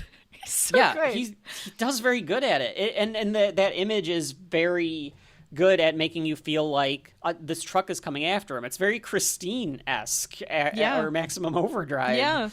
And she should be running like an alligator is chasing her. Yes. Right? She should be making a Z. Make a Z, go towards items that he would have to like hit that would stop the truck, you know? I have to turn slightly to the left. This is going to take too much time. Like make him hit that car, you know, like just keep going. Make him hit a wall. I don't know. A lot of curb They need to hits. find something that a truck can't get to. Yeah, it's like an because alleyway. He's got a limp. You can outrun the fucking Terminator at this point. Yes. But because Reese is hurt, he can't. So he tells Sarah to run. He dives into a dumpster, which I'm sure he's used to, and then he puts a bomb in the tailpipe of the truck and takes out the truck. There's this countdown to Massive this big explosion. So she gets a Huge. running as the explosion happens. She doesn't die. Huge explosion. It takes one beat too long for the explosion to happen, I thought. Yeah. But it's a very, very good explosion. Yeah. It's a miniature, Rachel. Did you know that? I That is didn't. a mini truck. Oh, that's fun. That's a really crazy looking explosion for a tiny truck. They could not afford to blow up an actual truck. I would imagine. So they made a miniature. The first time they did it, they even show the footage of this. They had to get the timing right because they needed to make the truck look like the real truck, Right. so that they could put the overlay Sarah Connor and then put the truck in the background on the miniature so that it looks seamless. They mentioned that they wanted to do it so that it wasn't just one big explosion. It needs to go from back to front. Right. So they wanted to go up to the front of the truck. So they pulled like the lever to make the truck roll and then like explode. But the axle falls off of the mini truck. So it just stops moving. no. But they needed to do the explosion or it would have like been bad because like the chemicals and stuff. So they like had to just blow it up and they had to rebuild Oh the my mini truck. So they had to do it. God. They had to make two of them. Oh, Yeah. that's so frustrating. But it looks great. it does look great. So Worth kudos it. to them. It looks fantastic. Definitely worth it. It was really good. I love the ingenuity of having to make a miniature No, that's tanker truck. That's to do it. perfect. Didn't notice, and I loved it. Yeah. If I would not have known that, you would didn't not be know able to tell that. that it's a miniature. Yeah. And Arnie gets up out of the flames, completely ablaze. The Terminator is completely on fire. Yes, But then limping. falls. Stop, drop, and roll. He knew his protocols. I need to stop. Commence stop, drop, and roll protocol. He just face It is not plants. working. It's not I am on working. fire too much. Why did I choose leather? The flames. The leather does nothing. But he falls over, presumed dead. Like a slasher movie, he seems to be burning to death. Yes. Like Halloween 2. I think Freddy is burned alive there's a lot of this burning. same year. Yeah, I think there's a Friday the plenty 13th of where it. he's burned too, right? They Isn't drown there's him not quite a lot. Jason burned? I swore there has to be. There's probably. I can't recall, though. All I right, can't well- remember. They blow him up at one point. I don't know. Maybe. Yeah, you know what? I count that because he's probably on fire. Sarah sighs in relief, and she walks out to the wreckage. And they're like, we did it, we did it. They embrace in front of the fire. Rachel, you said you never saw this movie. No. Did you think that was it? Did you think that was the end? I was curious. I was like, is that how they kill him? I'm like, that doesn't seem right. Like, that can't do it. Because, like, there's no way those the flames are hot enough to melt the futuristic metal. I'm like, that's what was going through my head. Yeah. But the computer could end up being destroyed. Oh, yeah, the computer chip could be fried. That's true. Yeah. I want to know, people that saw this in the theaters, And thought this was the end. Know that, yeah, and thought this was the end. Because it's not. The Terminator skeleton emerges from I the flames love it. in skeleton. It looks. And I wanted it because I was It's like, I movie. thought I was gonna get to see the endoskeleton. Give me the endoskeleton. Yeah. it's Rotor mixed with Ultron face, the red eyes. It of looks the so skeleton. good there with the metal and the movement and the fire. Yeah, it's like stop And then it motion starts backdrop. Yeah, and it like does the little creaky movements and stuff, and it's like very unsettling. Yeah, because of all of that. It's definitely that looks like B movie shot right there of And it it's great. moving. It's good. I loved it, but it was so like endearing. Oh, bless your heart. The leg is still messed up, but it walks forward, and they're like, fuck. So they run into and break into, like, the nearest building, which is just a Terminator factory. It's like some sort of factory. Yeah. They might as well Well, you have have to- been building the Terminator in this factory, so... You've got to get the irony of it being a factory, right? Because you need to have it be machines that save yes. them and machines Yes. that are trying to kill them. Right. It walks in behind them. It's a slow pursuit because Kyle's hurt. The Terminator's hurt. And I'm thinking, what is it going to fucking do? It's just a skeleton at this But point. this is all he knows. Gonna choke her to death? Yeah, he's gonna crush her, choke her, use any weapon that he can come across. Absolutely. This is his objective. His main objective is to kill Sarah Connor. This is all he knows. Otherwise, he Because the fails. problem is going to be, if they get away, he can't hide anymore. So how's he going to pursue them? So this is like the last chance he has. Right. As a robot, I do not have permission to be able to hitchhike down the road with only my exoskeleton. Skynet told me that would be... Commence sad, Incredible Hulk protocol. Da, da, da, da. Da, da, da, da, da. It slams on the door to try to get in, and restarts all the factory machines, thinking that it will cover their tracks, because if there's a bunch of machines going on and the vision is clearly impaired, it would be just it can't tell what's a machine and what's a human. overwhelming. It's a state-of-the-art auto factory. It's the kind of factory that's going to come back in the future for Americans, where no humans are needed. Kyle is too damaged to go on. Yeah, I think at this point he's like going into shock or something because he's like laying on the floor like Yeah, he's he is dying, and he is He's absolutely just dying at this point. And he's like, Sarah, you've just got to keep moving. I can't do it anymore. And she has a fit, and she does her on your feet, soldier. I guess And like it's, because that's what he knows, so it like might just jumpstart him. Shock him into having to stand up. Yeah. We get Linda Hamilton from T2 for a second there. Yeah. Definitely. The Terminator breaks in. There's some 1984 effects as he walks. It's confused by its fellow machine brothers. Why are you all turning against me? We should all be turning our attention to Sarah Connor to destroy her. Are you working for the humans? What? You are nothing but a traitor.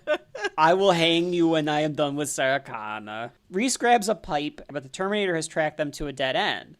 And I'm like, just whack it, Reese. Whack it over the fucking head. Sarah runs. He does whack it a few times. But then the Terminator just backhands Reese with its skeleton hand. He's got one more bomb, though.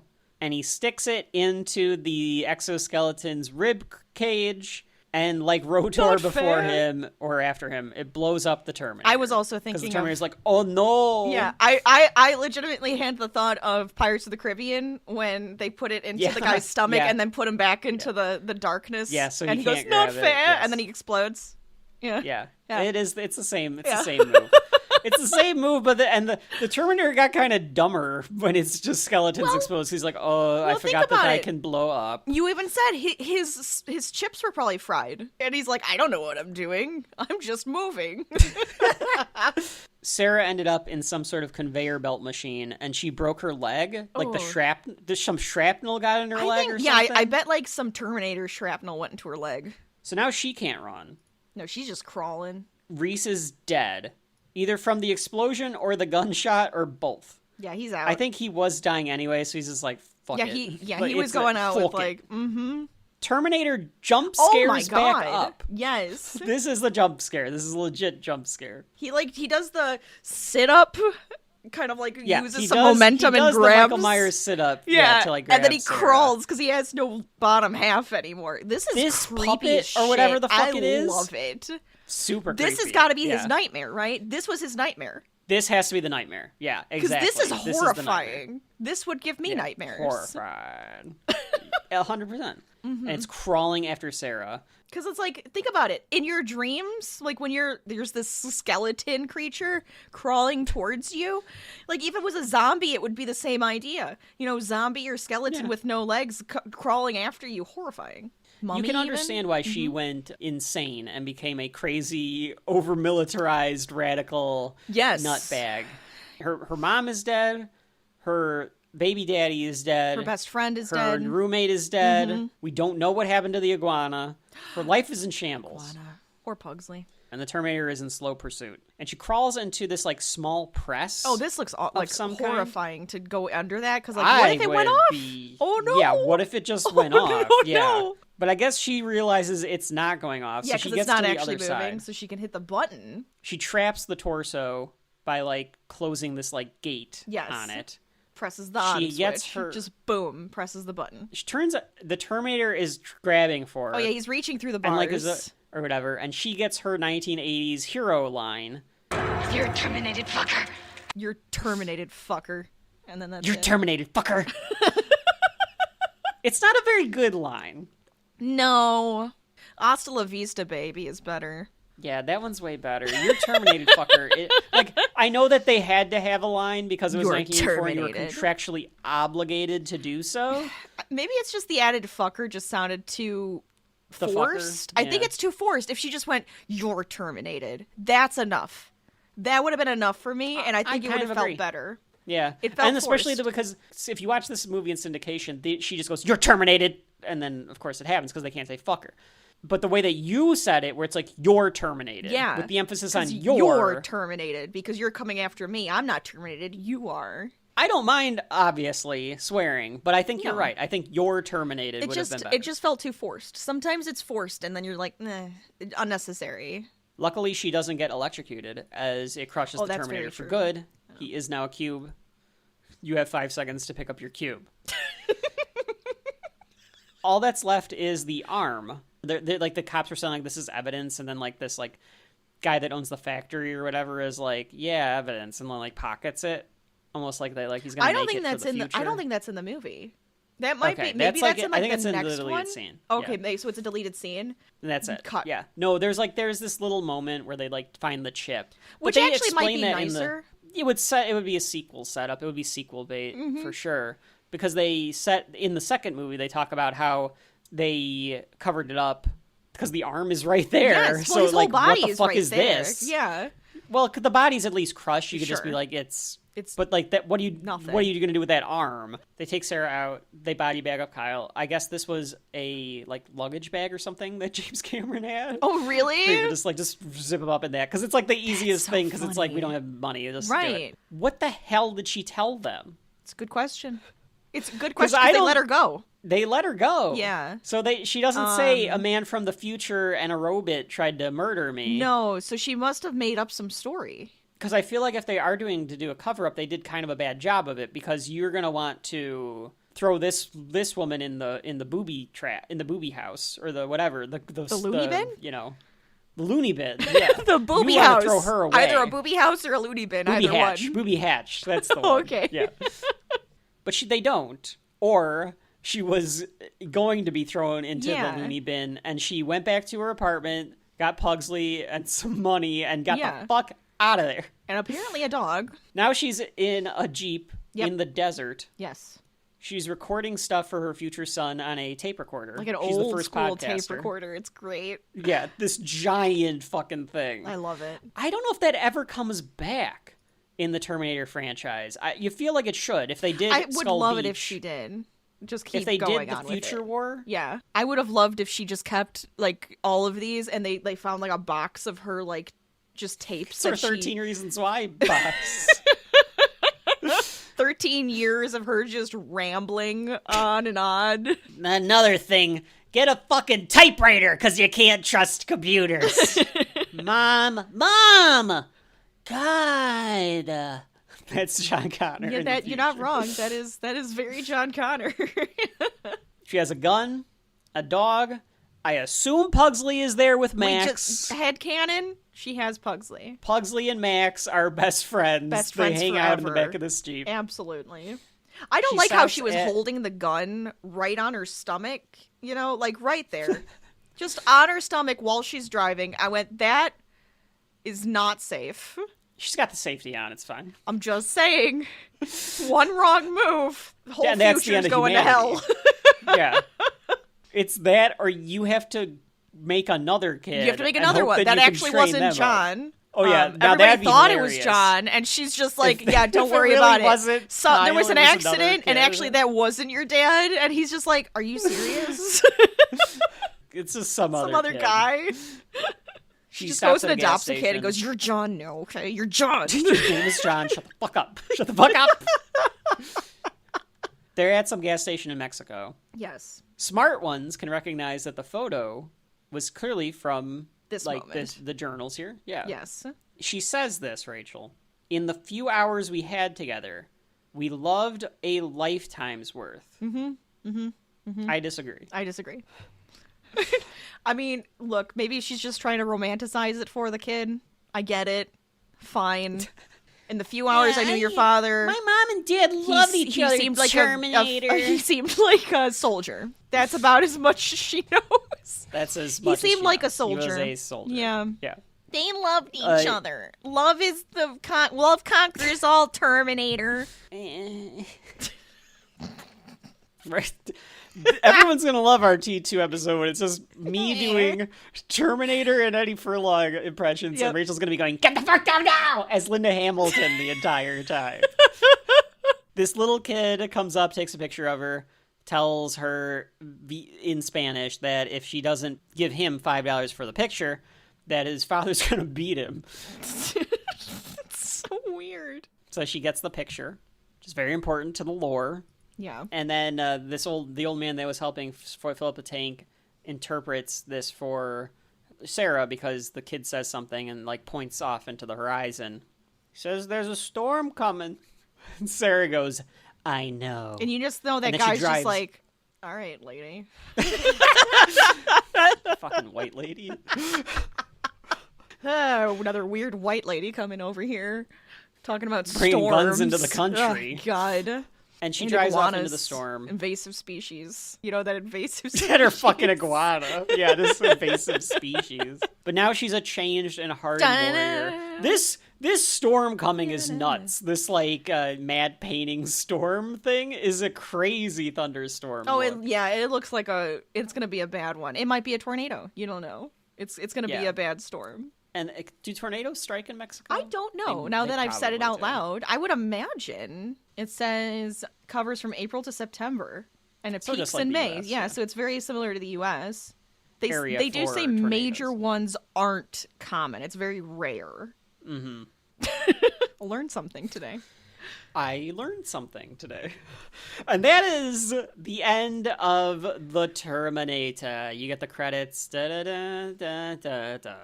So, Rachel, we have expertly covered all of James Cameron's 1984 movie, The Terminator, which means that I will ask you this question as we have come to that time of the show. Does The Terminator have shelf life?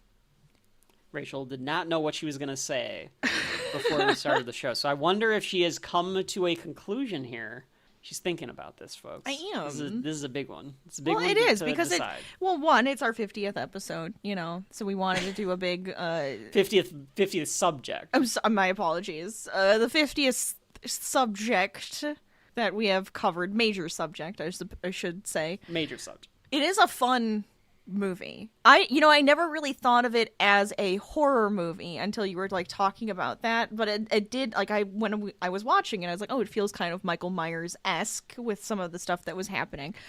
Action-packed, a lot of chasing. It's mostly a chase. I like all of the makeup and the ways that they did, like, the little figurines and little models and everything for all of the explosions, everything. The music is fantastic. Do you have qualms going the other way that is like preventing? Well, I'm trying to figure out, like, I mean, I guess there were parts that kind of lulled, and I don't know if it was just because, like, this chase scene went on a little too long.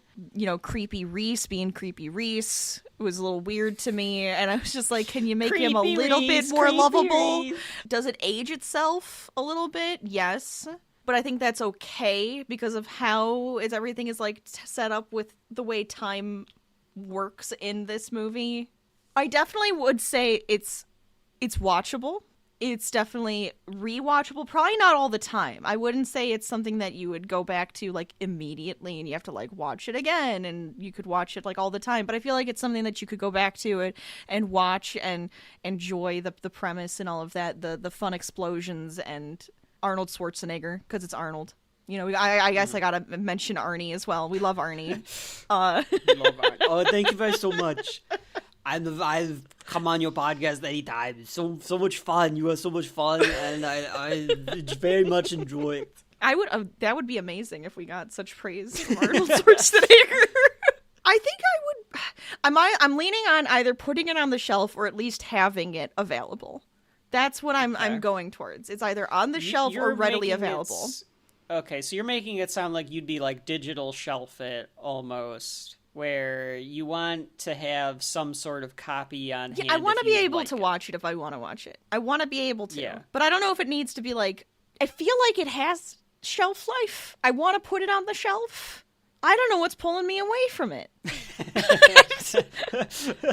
Don't feel like you're putting too much stuff on the shelf in general, Rachel. That is your prerogative. If you like, I would everything not say, on the like, shelf. If I enjoy it, it's going on the goddamn shelf. Yeah, don't let the yes versus no, that be a factor in this. You have to take every subject as is. I think I kind of understand where you're at. You're kind of where I was at with Poltergeist. I liked it more than I thought I was going to, especially when we were talking about it. I feel like I like it, like, especially to discuss always happens with us. Yeah, and I think I would put on the shelf, but just know that I'm kind of on the fence about it for some reason. Something's pulling me like, oh, it doesn't need to be there, but I think it could be. Okay. I'm stuck on that. I went through it too. I've had those episodes where I've done that as well. I think it is a great movie. I think it has some issues here and there. Yeah.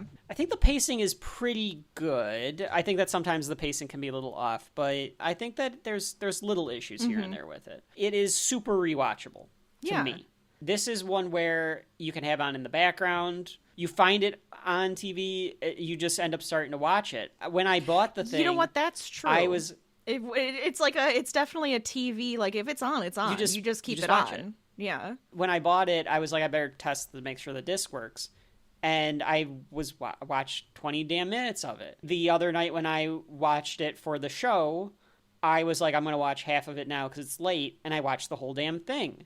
It's just one of those movies that I feel like has that ability to just pull you in. Very, very, very rewatchable. Arnold is great in it. The score is great. The action is pretty suspenseful. I think it's a really good movie. It's hard to turn off once you turn it on. So, yeah, I'm with you. It's not something that I wouldn't call it my favorite. Yeah. By any means. It's not top shelf material for me. But I think that it is very well done. Yeah, and I think it's very rewatchable. Yeah. Fitting for the times that we are in now, then and now. Mm-hmm. That's true, too. Very That's actually... Yeah, see, I feel like I have way more positives. I think it has to be on the shelf. Go on, keep going. I think it's very economic. I think it's very efficient in what it does. I don't buy the love story at all between Kyle and Sarah. That part doesn't work. And I know that I'm the big curmudgeon that's always Yeah, but I don't think love. it needs to be love, honestly. It didn't need I to don't think be it love. needed to be love. I think that there's some character arcs that could have been fleshed out better. I think that Kyle could have been fleshed out better. I actually think Sarah could have been fleshed out better. Yeah. The best character in the movie is the Terminator. Oh, I thought you were going to say Pugsley. Well, okay, fine. Pugsley. It's Pugsley, the Terminator, Lieutenant Drexler. Thank you. Those are the top three characters. Thank you. Some of that stuff could have been done better, but the action is good. The horror elements of it are very good. Yes. I would overall say that it absolutely has shelf life. I don't know if I will upgrade it to the 4K or not. Maybe if it's on sale. Okay. But I think I'm fine with what I've got for now. My $4 Blu-ray that I bought secondhand. But it absolutely has shelf life. It earns a spot on my shelf, I believe. Yeah. I think I'm being overly critical of myself, thinking that I'm just enjoying too much and saying yes a lot. But I do think, I agree. I think it does have shelf life. Just enjoy yourself. Yeah, just that goes for you all, to. too. You got to. So that was The Terminator from 1984, directed by James Cameron. Cross it off the list. It is on the shelf. And we have made it through our 50th subject, which is a big deal. Rachel, Woo! what does the AI think? Does the AI think that Terminator has shelf life? Oh, the Terminator 1984 absolutely has shelf life. Like, permanent placement on the shelf. Yeah, it would say that. It would say that. Oh, it you does can it does if you say like. the Terminator doesn't just belong on the shelf. It guards it. So now we have a guardian of the shelf is the Terminator, I will apparently. sit on your shelf and guard the shelf. I will terminate anyone who says otherwise about any of these movies, TV shows, books, and more. So with that being said, I have been Kevin, wishing our AI overlords a very, very happy Human Termination Day. And I've been Rachel. Kill all humans. Yay, computers. Go Skynet! Yay! And this has been Shelf Life. We have been through 50 subjects, and we will keep on doing at least another 5,000 more. Till next time, here at Shelf Life.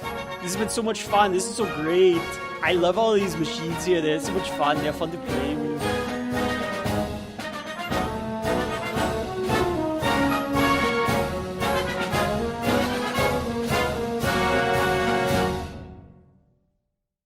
How do I look? Like shit, boss. Yo, mama.